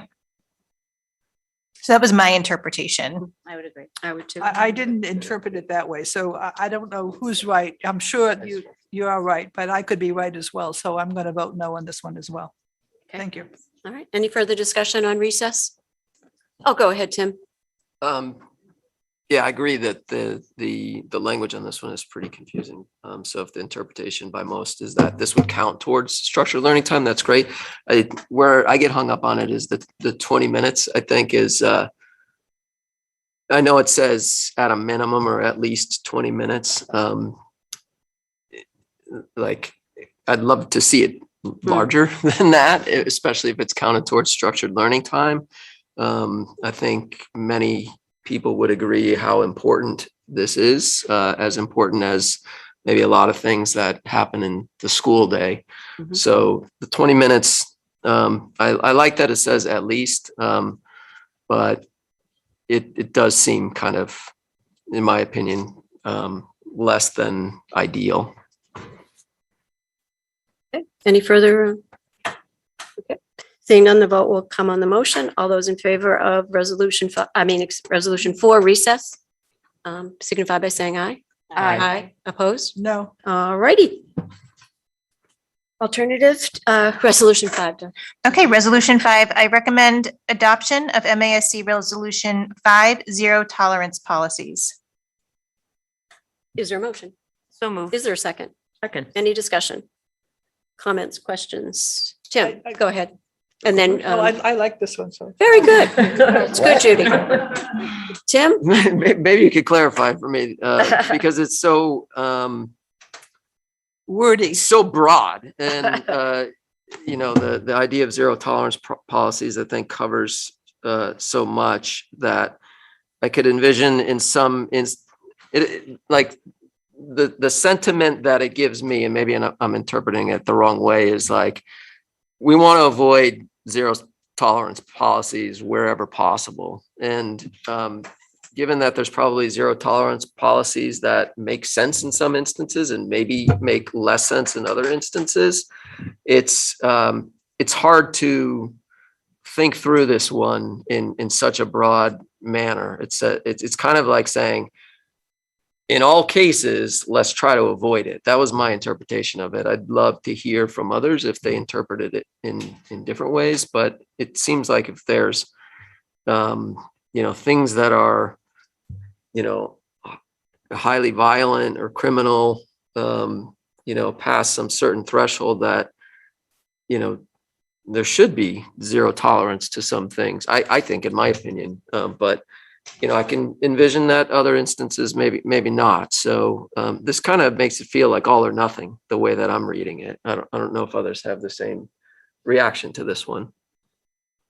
Any other comments? I mean, I was just saying, when it suggests whenever possible, it sort of allows some loopholes, because the use of restorative and therapeutic and educational approaches is so important, rather than just rigid black and white responses. So it's sort of encouraging. I think that's just my feeling, that whenever possible, that we don't rigidly stick to zero tolerance policies, but we try to do everything possible to keep kids in school when it's feasible, when we use restorative practices, which is really so important. So I guess that's the way I would interpret it, but that's just me. Dr. Bergen, could I chime in Oh, on yeah, on this? please, Just go ahead, as someone Lucas. who spent the last decade and a half on working with students and student discipline. I think where it says whereas violent crimes, drug offenses, there's some pretty strict processes and policies that we have in Franklin Public Schools. So I don't think it precludes the gamut of responses that we could have to students related to this, but I think a zero tolerance policy, it says whereas not to include violent crimes, drug related incidents. It provides opportunities to look at a variety of either restorative, alternative, a combination of discipline with education as practices. And I think my interpretation of this is to just get away from a strict zero tolerance policy for an offense, but to actually look at the offense and try to make sense of what's the most logical response for accountability for a violation. So kind of not to preclude, but not to have a strict zero tolerance policy across the board for every instance. So just to weigh in, because I thought when I first read it, it took me a minute to have to reread it and read through that. So Can I ask a follow-up? Yeah, go on ahead, that? Tim. Go ahead. Yep. So with that language where it says whenever possible, are there instances where it's not possible? yes. So under 37H, if you strike a staff member, I sent a letter actually on September 29th that hit on a few of these things to just alert the town. But if you strike a staff member, that's an example. Drugs in school have a series of consequences. We've talked this year around pulling in through that PASS model, looking at some therapeutic support. So there's an example of if we had just a zero tolerance policy, we might just suspend a kid. But what we've learned over time is just punishing someone who maybe has an addiction, pairing it with some counseling and support, especially as they're young, while they're young, is an opportunity. So a zero tolerance would say you just suspend and you kick a kid out for 10 days. But what we've been able to do is look at that and say what makes the most sense here is there's some consequences for that behavior. School-based consequences could range into the suspension realm, but also can we pair it with some therapeutic counseling or drug counseling or those types of things. So, okay, thank you. Any other comments, questions? Okay, we have a motion and a second. All those in favor of Resolution 5, zero tolerance policies, signify by saying aye. Aye. Opposed? How about Resolution 7? Resolution 6. Excuse me, please. Yeah, I skipped it. I 6. recommend adoption of Resolution 6, alternative to MCAS. Oh, okay. Is there a motion to accept Resolution 6, alternative to MCAS? So moved. Is there a second? Second. All right. How about any discussion, comments, questions on this particular resolution? Anyone? No? Okay, we have a motion and a second. All right, vote will come on the motion. All those in favor of now, Resolution 7. I recommend adoption of Resolution 7, school committees and receivership. Is there a motion? So moved. Second. Second. Any discussion, comments, questions? Judy, go ahead. Okay, I have a problem with this one as well. When a district is taken over by the state, basically, if I read this correctly, the MASC Board of Directors wants to ensure that the school committee and the superintendent stay in power. Personally, I think if the district has been taken over by the state because it wasn't being run properly, then I don't have any problem with the school committee and the superintendent not being in power. So I would vote no on this one. Thank you. Any other further comments, questions? I think just a point Oh, of yeah. clarification, I think what they're resolving is that the school committee would still have a stake in decision making. I'm not sure that they're, it's been a while since I've read it. Yeah. But I don't think that they're saying that the superintendent would stay in power. I think they're saying that That couldn't happen. the school committee would remain as a To stakeholder. restore oversight of the superintendent and or receiver. Restore committee oversight of the superintendent. So the superintendent would have to be there if you're restoring the school committee. No, the school, oh, do you want me to clarify? Go ahead, Jen. Did you want to say something? Go Yeah. ahead. Yep. So I think what they're saying is the school committee will then oversee whoever is put in that place. So right now, the state oversees it. So I think they're trying to restore local control is what that is. So your leader might change, but the school committee is still going to function in the same capacity, even though that you don't have selection choice of your school committee, of your superintendent.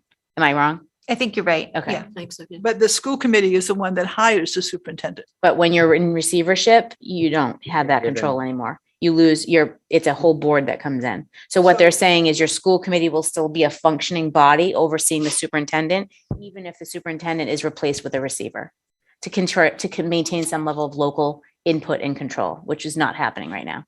I don't see how the school committee under a receivership is going to have any control because it's going to be the state that's going to be controlling it. Well, I mean, I don't That's know. what Well, this. I'm going to Come on, vote no Judy, I'm on just this. trying to help. That's my. I just feel very strongly you never want to lose local control. I think that's the foundation of a democracy. And I think you always want to be able to have the citizens be part of it. So I would just say I would vote in supporting this one, just, but We could get it back. yeah. Yes. Any further discussion on this one or anything? Okay, so we have a motion and a second. No further discussion. All those in favor of resolution 7 signify by saying aye. Aye. Opposed? No. Okay, very good. Let's move on to electric school buses. I recommend adoption of resolution 8, electric school buses. Okay, do we have a motion for electric school buses? Is there a motion? So moved. Is there a second? Second. How about discussion? Questions, comments? Really? Judy, go Okay, ahead. this is one of my favorite ones. They are asking to request an expenditure of 30 billion, that's with a B, $30 billion over 2 years to replace at least half of the nation's school buses, school bus fleets with zero emission electric buses. That's a very altruistic statement on the behalf of the MASS Resolutions Committee, and also to supply charging stations. The chances of getting $30 billion over 2 years to support electric buses over the nation is a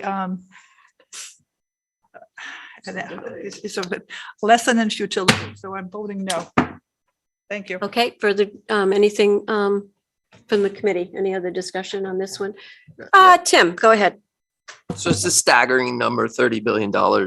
And this one is, this one really kind of stands out as kind of bizarre relative to some of the other ones in my opinion, anyway, in that my concern would be back to the prioritization discussion that this one, it just get like in the numbers so big is like, this gets in the way of prioritize something that maybe could have a bigger impact and positive impact on people. Not to say that I'm, not in favor of having, clean earth and things like that, but from a prioritization standpoint, I wouldn't want this one to kind of confuse.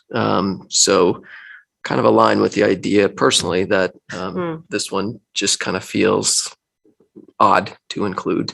Yeah. Are there any other thoughts on this one? Because this one I'm torn with too. I don't know. Did anyone else have a? So I think Yeah, that. go ahead, Denise. I think that this one came forward too because, so Worcester just got a fleet of electric buses. So I think a few other districts were probably like, we would like this too, and met at the resolutions committee and put it forward.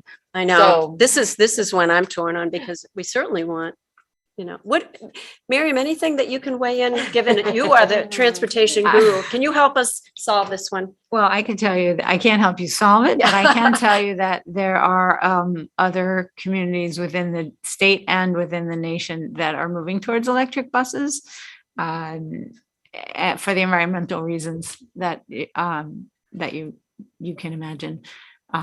So that would be my take on the issue. And that's where their priority is with this resolution. Any further? I just worry about like what you were saying, Tim, in terms of all the priorities right now, where we are and the issues that are, confront, they're all big ones, but to me, when I look at this one in terms of the overall priority, not that I wouldn't, think that it's important, that's just my own feeling about it. So at this time, I'm with you. I'm a little concerned. I don't know. Can I? Yeah, go ahead, Tim. Just Yeah. like one other thought on this one, like from like kind of thinking about it from more of like a financial and business perspective on this one. Like if there was a company out there, because we go through some company, right? We pick a company for buses. If it ever came down to it where there was a choice between like gas powered buses versus electric school buses, and we had massive financial savings by going in the direction of electric school buses, I think the school district would want to make a sound decision in that direction. At the same time, if there's like that same choice and gas powered is like substantially less expensive than electric, like it would be hard for, I think, the district to, lean in favor of something that's substantially more.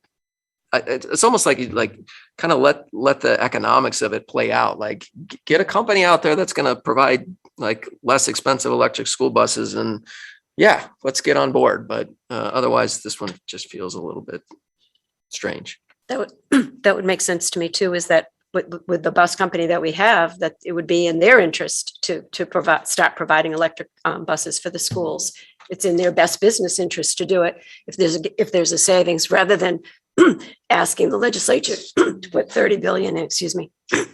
So any further discussion on it? Okay, we have a motion and a second. Vote will come on the motion. All those in favor signify by saying aye. Opposed? No. No. Sorry, electric buses, but we're not I ready for know. you yet. All right. How about next resolution, Dr. Hearn? I recommend Resolution 9, prohibiting the use of Native American mascots. Is there a motion? So moved. Second. Second.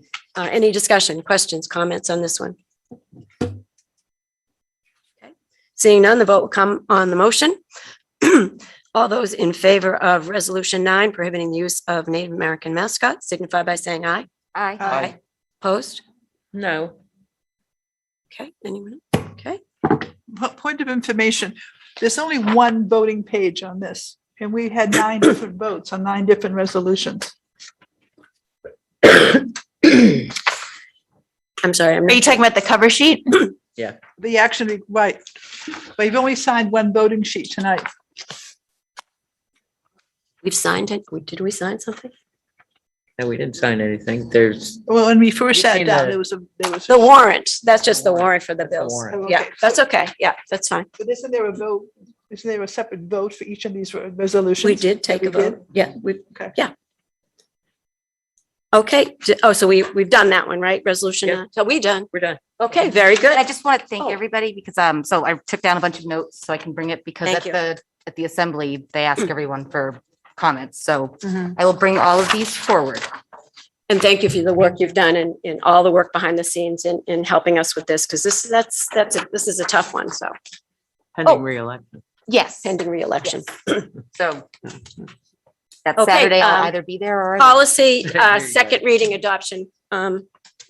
Lucas. Dr. Hearn, sorry. So the policy before you for adoption is policy GCF, professional staff hiring. You moved this to a second read at your last meeting. I recommend adoption of policy GCF, professional staff hiring as discussed. Is there a motion? So moved. Is there a second? Second. Any further discussion on this particular one? Okay, seeing none, the vote will come on the motion. All those in favor of recommending adoption of policy GCF signify by saying aye. Aye. Opposed? Okay, moving right along. The second policy for action is policy GCRD. Recommend moving policy GCRD tutoring for pay to a second reading at the next school committee meeting as discussed. Just to frame this for you, the policy was already in place. The green includes the changes, most of which are updates from the MASC model policy, which incorporates conflict of interest law details. And the policy subcommittee felt that these details would be helpful in providing some clarification. All right. Is there a motion to approve, to move, this is to move to a second reading, is that right? Yes. Yeah, to move to policy GCRD, do I have that correct? To a second reading? Do we have a motion? So moved. Is there a second? Second. Any discussion, comments? Seeing none, vote will come on the motion. All those in favor? Aye. Aye. Opposed? All Okay. right. The next two action items I'll frame together. The first is to waive a first reading of policy EBCFA face coverings. And the second is to adopt a revised policy EBCFA face coverings. Policy subcommittee met on October 6th and October 21st to discuss some potential revisions. We had some additional detail in there, but based on a suggestion by school attorney, the addition was to be a little simpler, which is that the district may modify its MASC requirements in accordance with DESE guidance. Should you approve these changes tonight, my interpretation of this and next steps would be to apply to the Department of Education, who under their guidance has a provision for a waiver of the MASC requirement should a school reach 80%. And based on our data collection, Franklin High School is at 82% of an overall vaccination rate. I thought that there may be some additional information to share with you related to any Department of Education announcement. The only new information that I have, you are probably aware of as it went public at 1 o'clock today, and that is that the mandate has been extended until January 15th of 2022. So in terms of my sense of Franklin High School, this is one step forward in terms of a potential relaxation of the MASC mandate. And so should you approve this policy, my next steps would be to apply to the department for the waiver. So is there a motion to waive the first reading and adopting policy EBCFA face coverings as discussed? Is there a motion? So moved. Is there a second? Second. Any further discussion on this one? Tim, go ahead. Yep. So just clarifying question on that. So the application for the waiver on the, for the high school, just procedurally, I guess, are those being approved, those applications? And like, what are the next steps? So so it sounds like the requirements would have been met. You're applying for the waiver. What happens next? So the Department of Education would review it. I am not aware of any waivers that have been denied. I think that there have been 20 that have gone to the Department of Education thus far. A couple of districts who had applied for waivers in the past week had their school committees make a decision to relax the mask mandate for vaccinated individuals in their high schools.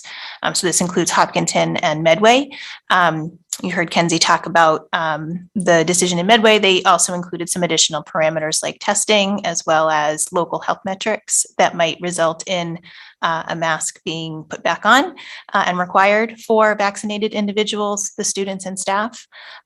So should the waiver get approved, I'd come forward with a proposal, potentially given the current information that we have, should that not change, to the committee for a decision on lifting the mask mandate at the high school. All set, Tim? Okay. Any further? Oh, go ahead. Yeah. I'm sorry. So you said that the students were 82%?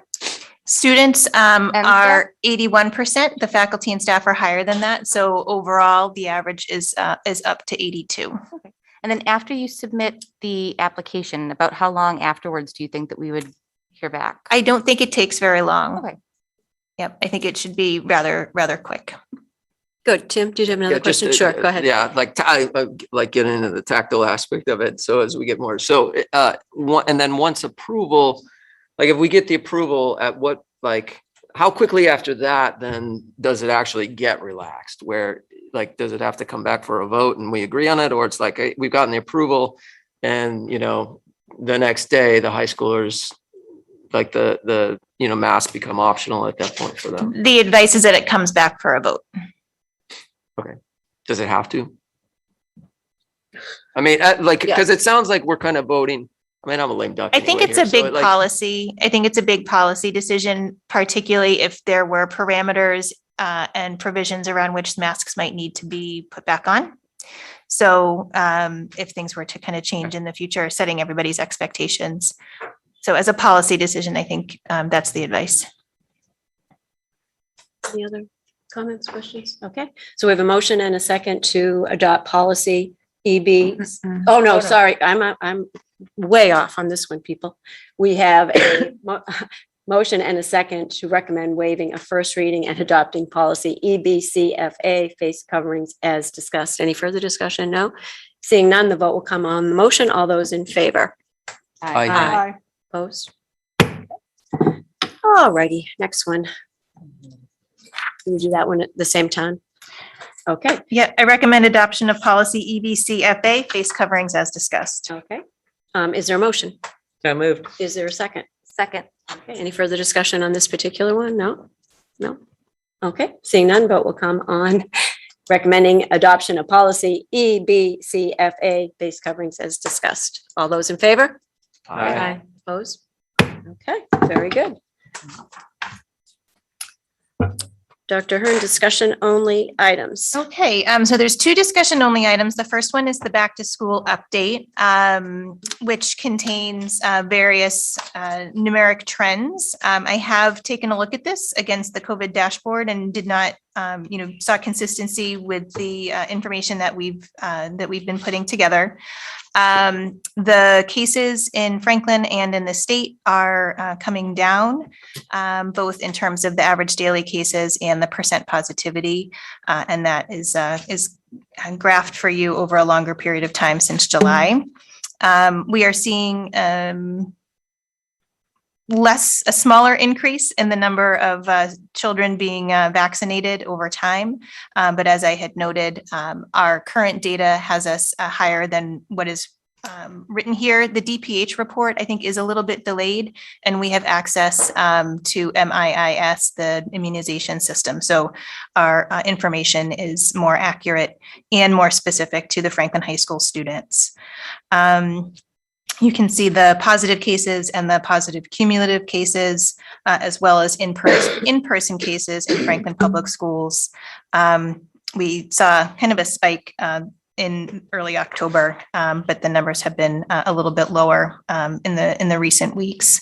And as I noted, the high school is 9 cases so far this year, which is 11% of the cases we've had, despite being 35% of our population. So I think this is a noteworthy statistic related and specific to the high school. So that's the back to school status update in terms of our COVID details. Okay. Any questions, comments, follow up from the committee? Jen, anything? Thank you. Yeah, Tim? I'm good. Judy? How's that? MJ? I'm good. All set? All set. Very good. Thank you, Dr. Hearn.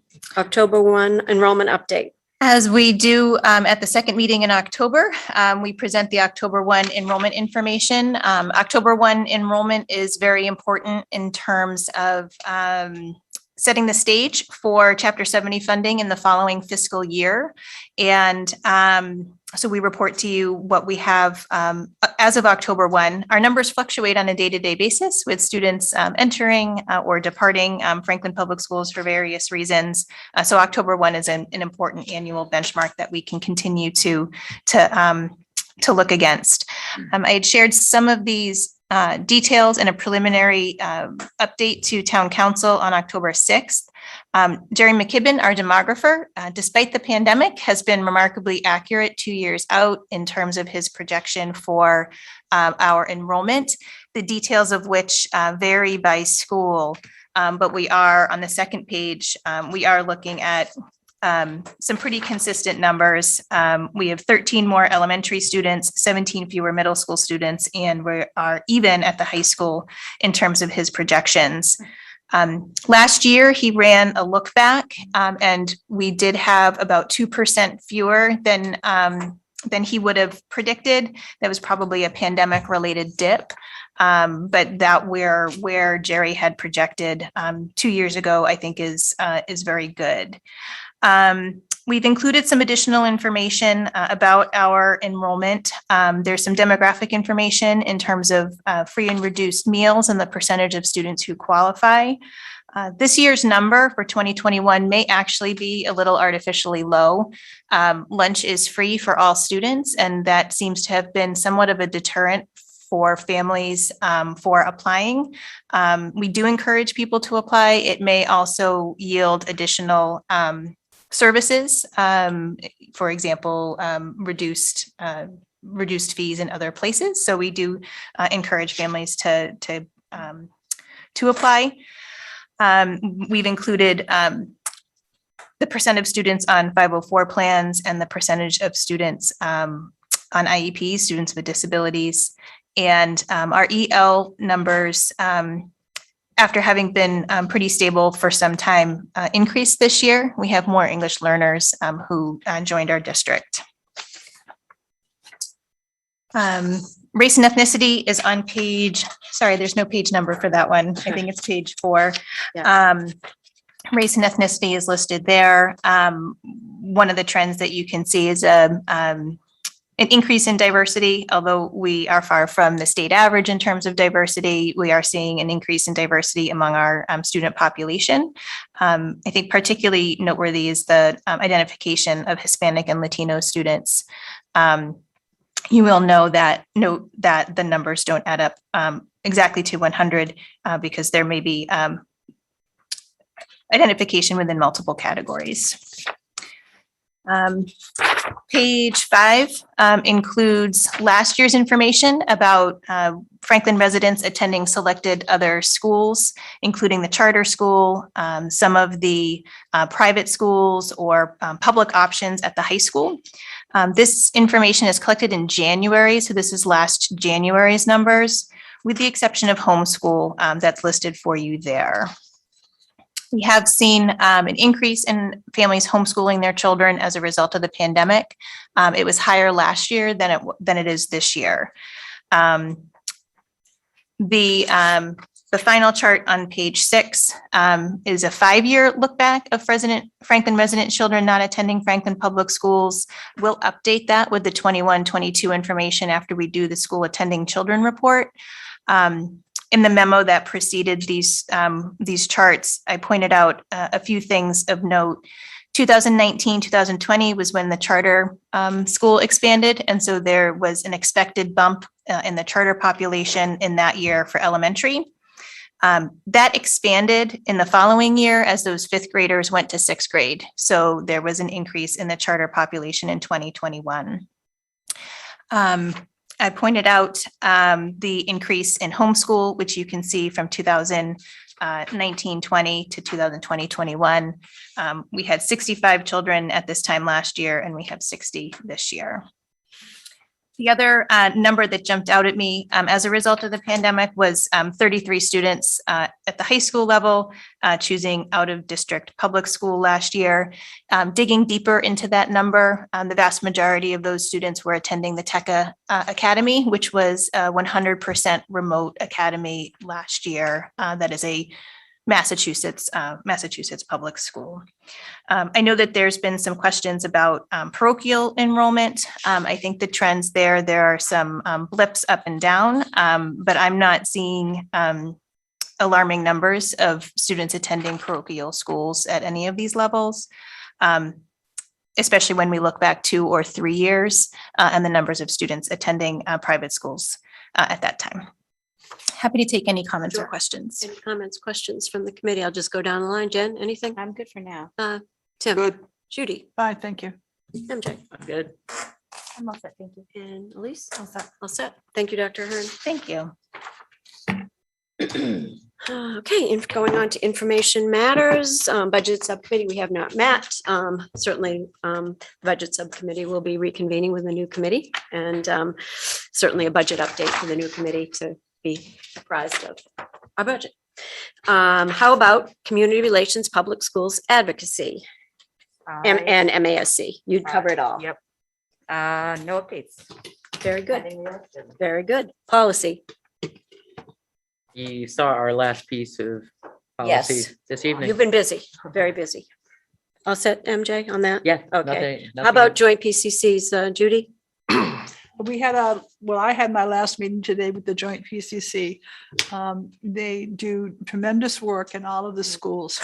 I don't know how the schools would get along without those separate committees that fund good things for the kids, fund good things for the teachers, and try to do everything that they can possibly do. And it seems like it's the same people that sort of move up from kindergarten to first grade to second grade to middle school, and they're well needed and they're well thought of and they're well capable. Basically, today's discussion was relative to equitable spending across the PCCs, so that equitable expenditures for the kids, whether you're in one elementary school or another elementary school, everybody should get the same kind of adventures and same kind of funding things and same kind of special things happening to them no matter what school that you're in. And they talked about their fundraising efforts, and it's a continuing working adventure fundraising for the PCCs. It was an adventure for me. I enjoyed it. I'm sorry none of you were able to do it with me, but you would have enjoyed it if you were there as well.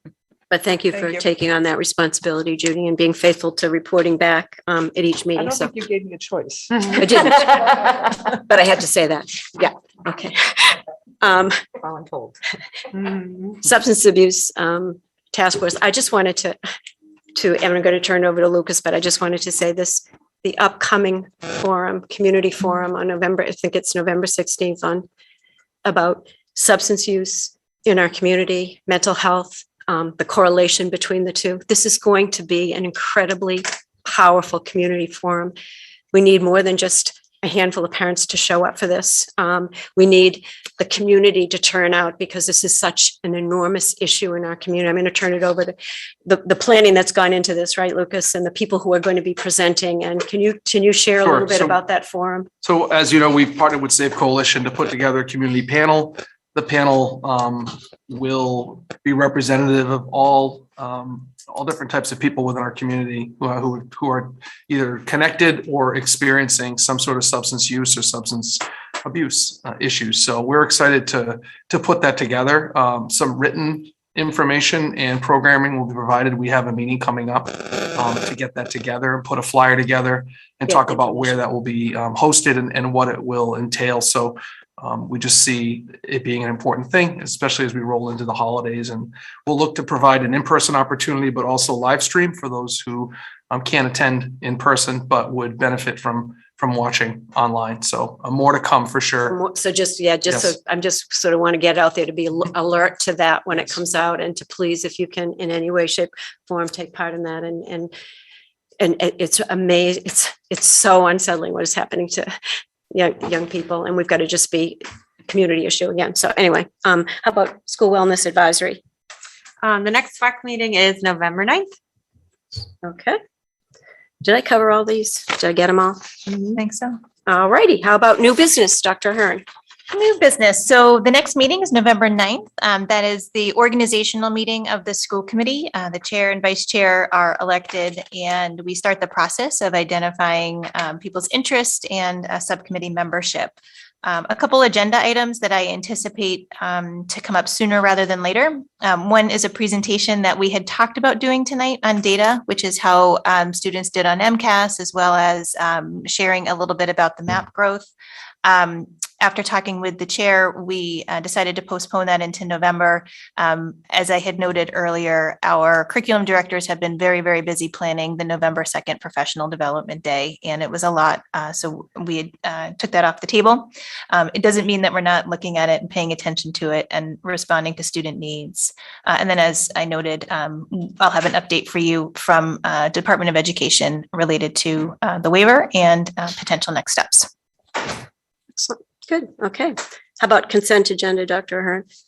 I recommend approval of the minutes from the October 12th, 2021 school committee meeting as detailed. I recommend approval of the budget transfers as detailed. And I recommend acceptance of a check for $480 from Franklin Music Parents for in-house enrichment as detailed. Okay. Is there a motion to accept the consent agenda? So moved. Is there a second? Second. Any discussion, comments, follow-up? Okay, seeing none, vote will come on the motion. All those in favor of approving the consent agenda? Aye. Opposed? Very good. Payment of bills. I did review the bills. They are in order. And payroll. I did review the payroll. Payroll appears to be in order. Okay. That leaves us to the final That part. leads us to the final agenda item, which got moved from the beginning. And that is a very, very sad. This has been quite a 2 years. We're going to recognize our departing school committee members. Together, they've contributed 10 years of service cumulatively to the governance of the Franklin Public Schools as school committee members. I think it's extremely important to note that these last 2 years have been some of the most difficult ones to ever face us in public education. And our entire system was upended, yielding all sorts of modifications to our policies, practices, and legal elements of school operations. More involvement of school committee members was needed throughout the pandemic than ever before. On top of that, we had difficult issues to confront, such as the budget, contract negotiations, the facilities analysis study. You all, as school committee members, gave of yourselves for the betterment of all children in Franklin. It has been a ton of work, and our outgoing 3 members are worthy of very significant appreciation and accolades. I'd like to recognize Mr. Tim Keenan first for his tremendous contributions to the Franklin School Committee since his election in the fall of 2019. Tim has served on the committee for the past 2 years and is a parent of Franklin Public Schools students. Tim has been a critical friend in the area of Franklin Public Schools budget, having served on the budget subcommittee for 2 years. He's also spent the last year serving on the superintendent's evaluation subcommittee. I've personally been very appreciative of Tim's constructive feedback as well as regard for me as a person. I'd like to recognize Attorney Judy Pond-Pfeffer. Judy has served the school committee for the past 2 years since her election in the fall of 19. Judy came to school committee well experienced in the ways of elected boards, having served on the town council for 22 years. Her experience and perspective on the school committee has been invaluable. Judy was instrumental in presenting this perspective of constituents in town, both at school committee meetings and during subcommittees. This includes her probing about the new and expanding roles of ESPs, interventionists, DLIs, and the like within our schools. As a member of the Community Relations Subcommittee, she helped us develop and hone our messages. Judy also served on the DT Facilities Analysis Subcommittee, a committee that required incredible time and attention to the review of data related to a very significant decision around DT's retirement. As you heard tonight, she's also served as a liaison to the joint PCCs, asking great questions and always wanting to learn more. I greatly appreciated the humor Judy brought to the position and very helpful perspective that has assisted us with our communications. Thank you. I want to recognize Dr. Ann Bergen for her 6 years of contributions to the Franklin School Committee. Dr. Bergen was vice chair of the committee when I was hired in 2017, and she has served as chairperson since the election in the fall of 17. Dr. Bergen has been the chair of the Budget Subcommittee, chair of the Ad Hoc Superintendent's Evaluation Subcommittee, liaison to the Joint PCCs, liaison to the Substance Abuse Task Force, where she produced the Ride Home Guide as a support to parents to promote conversations about substance abuse. Anne has also served on the Community Relations Subcommittee and could be found at the farmers markets and festivals, always promoting the schools. I'm sure I'm leaving something out, Anne. There is a lot that happened in the 4.5 years that we've worked together. Forever an advocate of public schools and in particular Franklin, her departure from the Franklin School Committee ends quite an era of contributions, which began when she was hired by Franklin Public Schools in 1974. Yeah, I don't have to say that. She has served this community with distinction as a teacher, reading specialist, and administrator prior to her joining the school committee and serving as its chair. I will be forever grateful to you, Anne, for your leadership and partnership, both prior to and during the pandemic. And at this time, we have a small token of our appreciation for all of you. I'm going to ask Mr. DeGear to help me.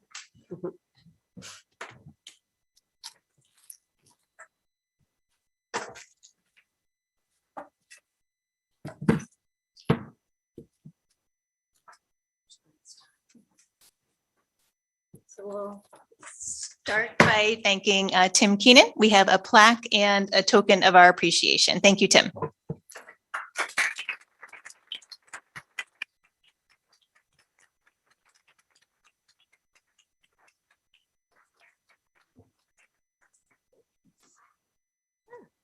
Judy, likewise, we want to thank you, and we have a plaque for you with the Portrait of a Graduate seal, which we were sure to add to this year's plaques because you were the committee that approved the Portrait of a Graduate, and a token of our appreciation.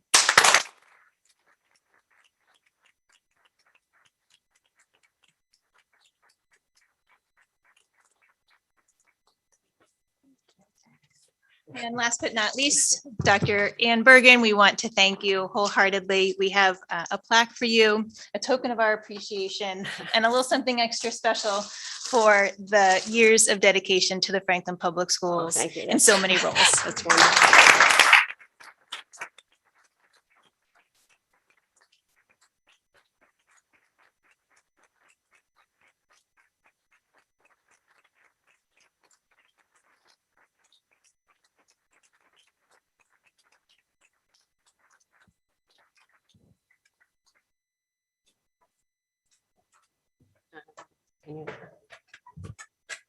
Looks like we have. Yeah.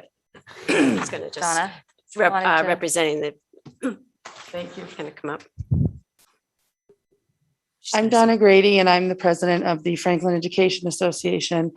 And I just want to say to the entire school committee and especially to you, on behalf of all of the members, the 600 plus, thank you so much for really always supporting the educators in Franklin, and especially the children and the families coming together as a team, and we are a team. We always work collaboratively, and the educators in particular appreciate the support and the encouragement that we have always gotten from this school committee, because it is a collaborative effort. It's a collaborative effort every day between all of the educators, the administrators, and the school committee.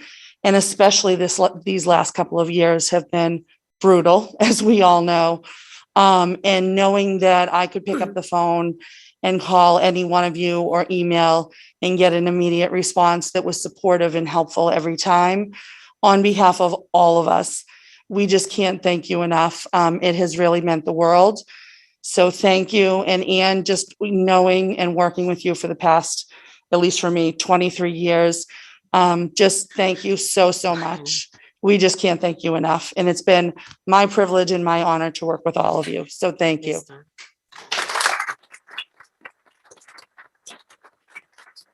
I wanted to afford Tim and Judy the chance because I want to be able to, pontificate as I usually do, which is unfortunate. But Tim, if you'd like to say if you, anything. Yeah, I want to thank my fellow school committee members. it's been a pleasure and honor. We haven't always agreed on everything, but I think one thing I would say is, especially as an outsider to the schools, coming from like a business background, knowing basically I still know nothing, but I appreciate the patience of everyone and answering as many questions as I've asked along the way, some of which, people probably had an opportunity to roll their eyes at, but nobody ever did. And also want to say that nobody ever really tried to, influence me in anything, right, to any particular side. And just really, I appreciate that everybody presented their perspectives in ways that helped me learn a lot. And I absolutely learned a lot. And I would just, ask that I'm grateful for the people that are running again. It takes a lot. It's a volunteer position. And for whoever is elected, and there's obviously going to be new people on the committee, keep it civil and kind and respectful towards each other, regardless of what opinions you have. I would also, you can throw away my recommendations here, by the way. I'm just like it, just a nobody, but try to avoid confirmation bias and just looking for things that support your own opinions and dismissing alternative viewpoints. Really try to listen to everything. And I would also say it's easier to listen the more civil and kind it is. So to the extent that people can do that, regardless of who ends up being on the school committee, I hope everybody can work together in a kind way. Thank you, Tim.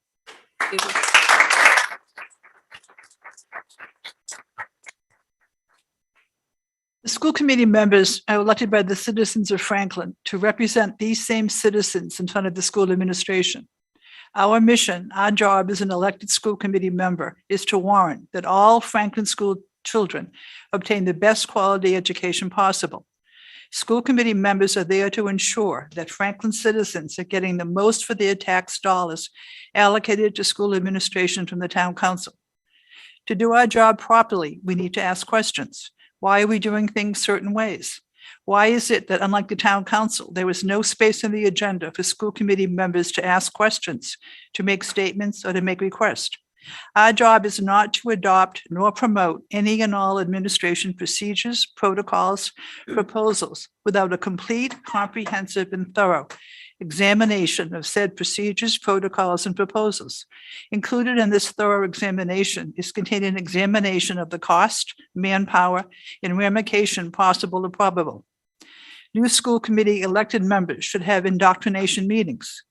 New school committee members should be shown how the school administration obtains money, how the town gets money and distributes same, what the town is mandated, regulated, and obligated to then distribute these funds, how the school administration then obtains funds from the town, how the sources available where the school administration has ability to obtain funds from state or federal sources. All this so that newly elected members have a clear background of where the money comes from and where the money is spent, and exactly how much money comes into the town and where that money goes.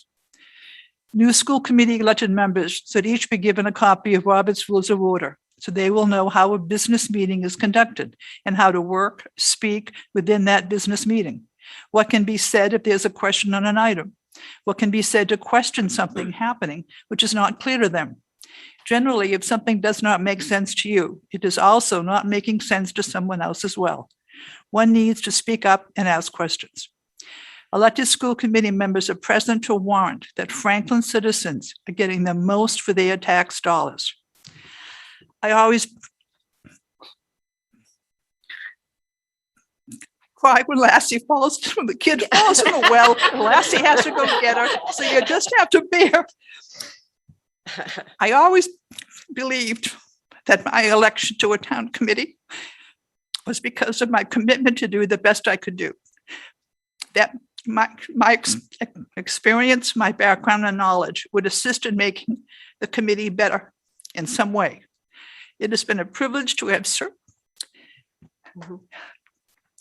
to have served the citizens of Franklin as a current member of the school committee. I wish that I could have done more.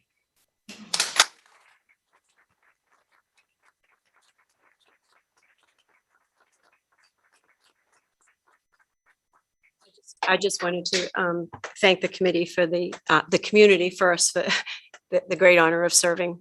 It truly is an honor, and members of the school committee for your hard work and caring so deeply. The leadership that people have exhibited in the different roles that you've taken on has been, to me, extraordinary. And also on a personal note, I just want to thank you for your patience and your guidance navigating, helping me through the role of chair, because in the world of Zoom, because we know I have the technology skills of a flea, so that was not good.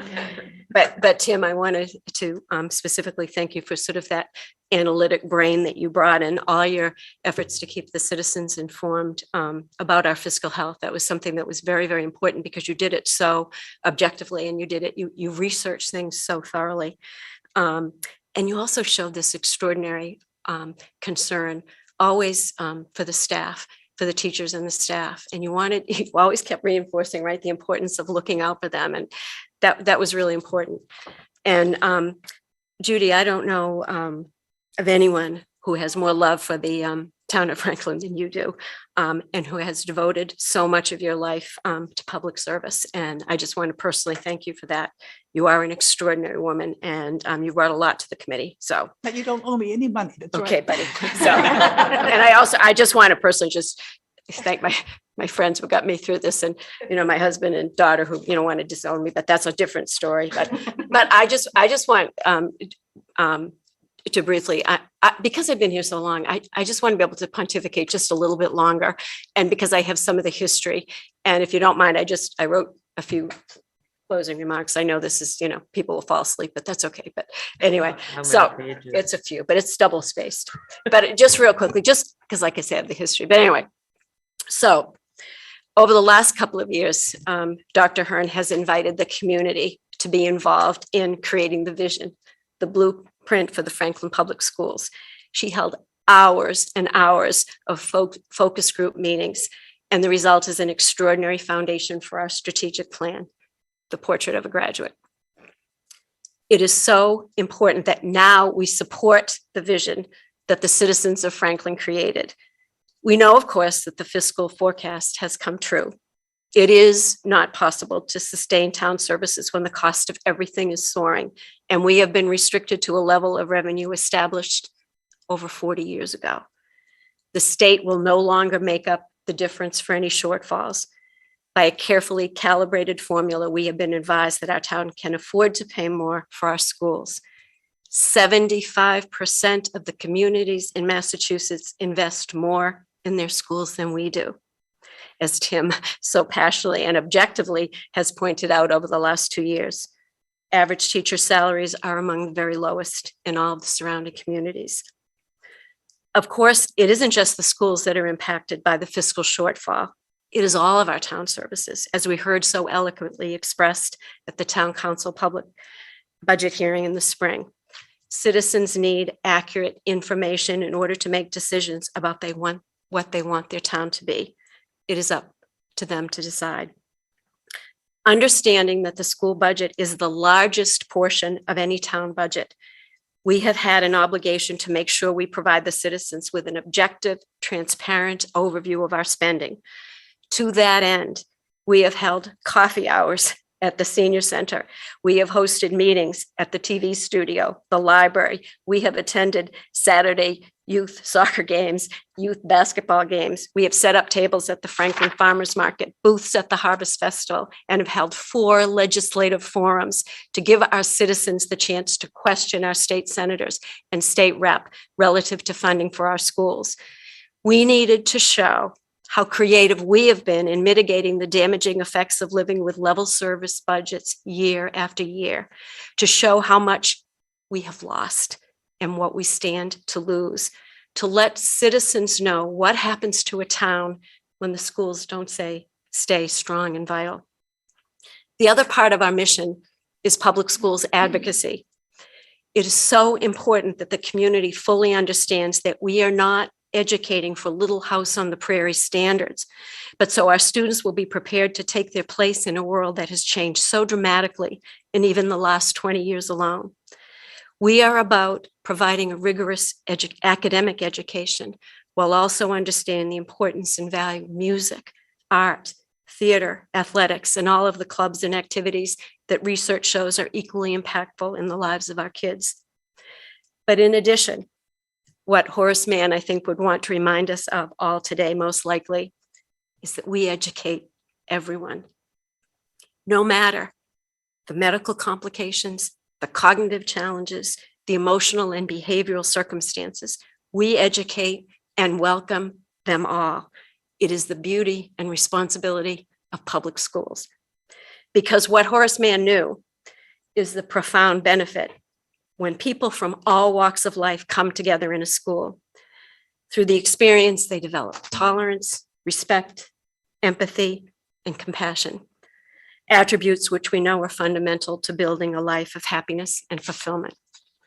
A few years ago, we came together as a community to show our concern about the growing opioid epidemic.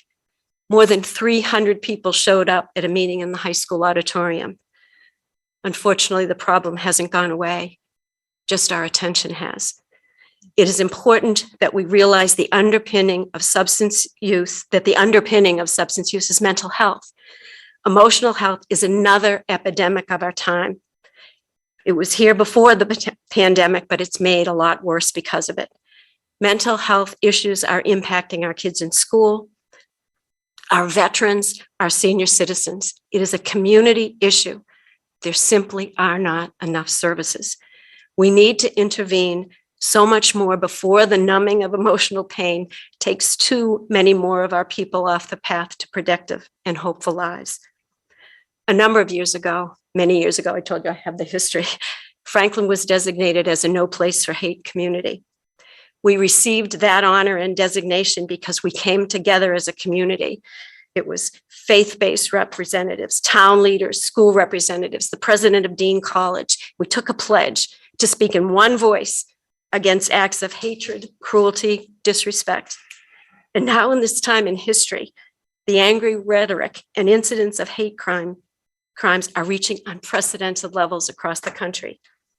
What we need to understand is the toll this is taking on our young people, how unsettling and anxiety-provoking it is for them when the adults around them cannot control and modulate their own emotions. Two things are happening. Young people across the country are modeling disrespectful behavior. It doesn't start in schools, but it plays out in schools. The other thing that's happening is that to soothe anxiety, young people sink deeper into the peer culture of social media. We as adults lose our power to shape values. We are handing it over to the Silicon Valley app makers and influencers of shallow, harmful values and purveyors of hate. We can speak once again in one voice against intolerance and disrespect. We can be a no place for hate community once again. And finally, I will wrap it up. Here it goes. But in my time, spanning, I don't know, it's almost 50 years in association in some way, shape, or form with Franklin Public Schools, I've worked with, I think, 9 different superintendents. Never has a school leader had to deal with the enormity of challenging issues, says Dr. Ahern. It is so important for the community to understand and appreciate the awesome responsibility when one has the health and safety of over 5,000 souls in their hands. Dr. Ahern has led with dignity, compassion, and respect. But always, she has made sure to let everyone know that she hasn't done it alone. She has been guided and supported by Lucas Jagier, Miriam Goodman, Paula Morano, Lisa O'Keefe, and others. And she has at every opportunity pointed out how the building principals and administrators have dealt so graciously and tirelessly to support our teachers and kids both before and during this pandemic. And the community needs to fully understand the importance of teachers in their children's lives. We need to support them and take care of them. And we do not often enough recognize the importance of our ESPs, our secretaries, our van drivers, our cafeteria workers, our custodians, our bus drivers. not just because of the jobs they hold, but because of who they are, how important their interactions are with our kids, their kindness, their humor, their caring. So no child will ever feel invisible and not cherished. We need to support them and take care of them as well. I did also want to thank Chris Stearns over there for his steadfast support and skill in making sure that our meetings are captured for the community. Well, these are not public hearings. It's important we conduct school business in an open and transparent way, always, not behind closed doors. Chris and Franklin TV make sure that happens. And Christina, for your work in making sure you take our minutes and you're here and you wear your heart on your sleeve and you feel things very deeply, and we know that is. But I want to also wish great success to those who have the courage to serve and who care so deeply about our town and supporting our public schools in every way possible. We have so much to be proud of. We are Franklin, and I think Horace Mann would be proud of us today. So I just wanted to say that, and thank you.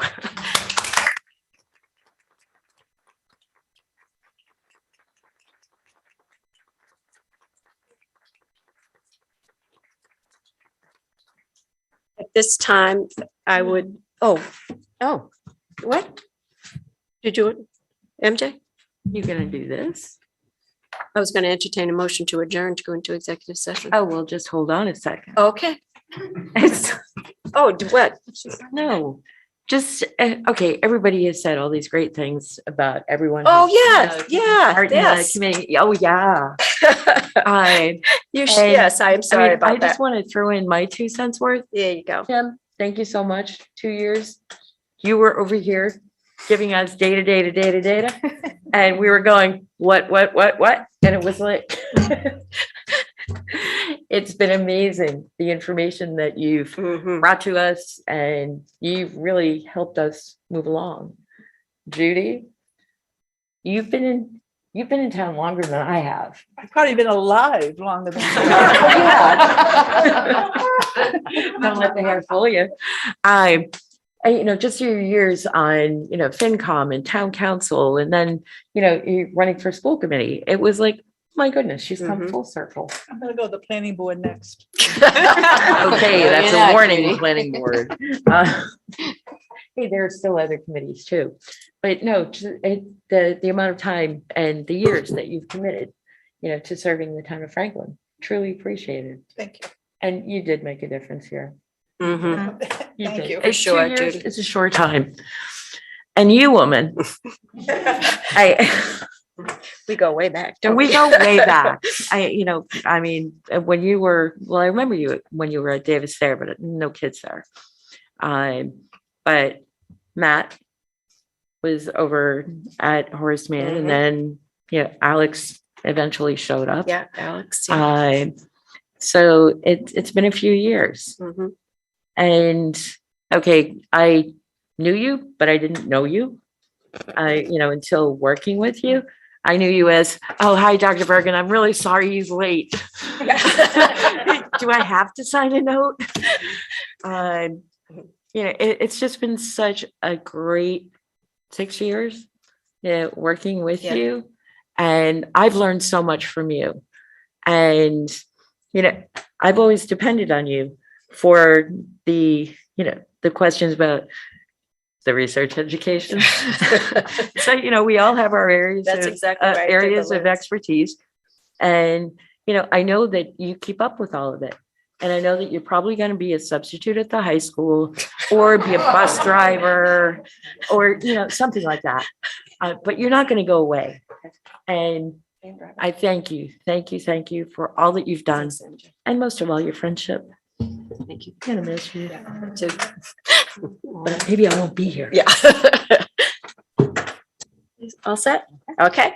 So then I guess at this time, I would entertain a motion to adjourn, to go into executive session, reminding people that we will not be returning. And so is there a motion? And I will read we need to read the reason for going into executive session. So pursuant to Mass General Law, Chapter 30A, 21A3, to discuss strategy with respect to litigation as an open meeting may have a detrimental effect on the litigating position of the public body, and the chair so declares. And B, pursuant to Mass General Law 30A, 21A3, to discuss strategy with respect to collective bargaining with the non-union personnel as an open meeting may have a detrimental effect on the bargaining position of the school committee, and the chair so declares. So I'll entertain a motion to adjourn to go into executive session. Is there a motion? So moved. Is there a second? Second. Do we need a roll call to go into executive session? Yes. Yes, we do. So there we go. Jen? Yes. Tim? Yes. Judy? Yes. MJ? Yes. Denise? Yes. Elise? Yes. And Ann, yes. So the meeting is adjourned, and we thank everybody for tonight. Recording stop.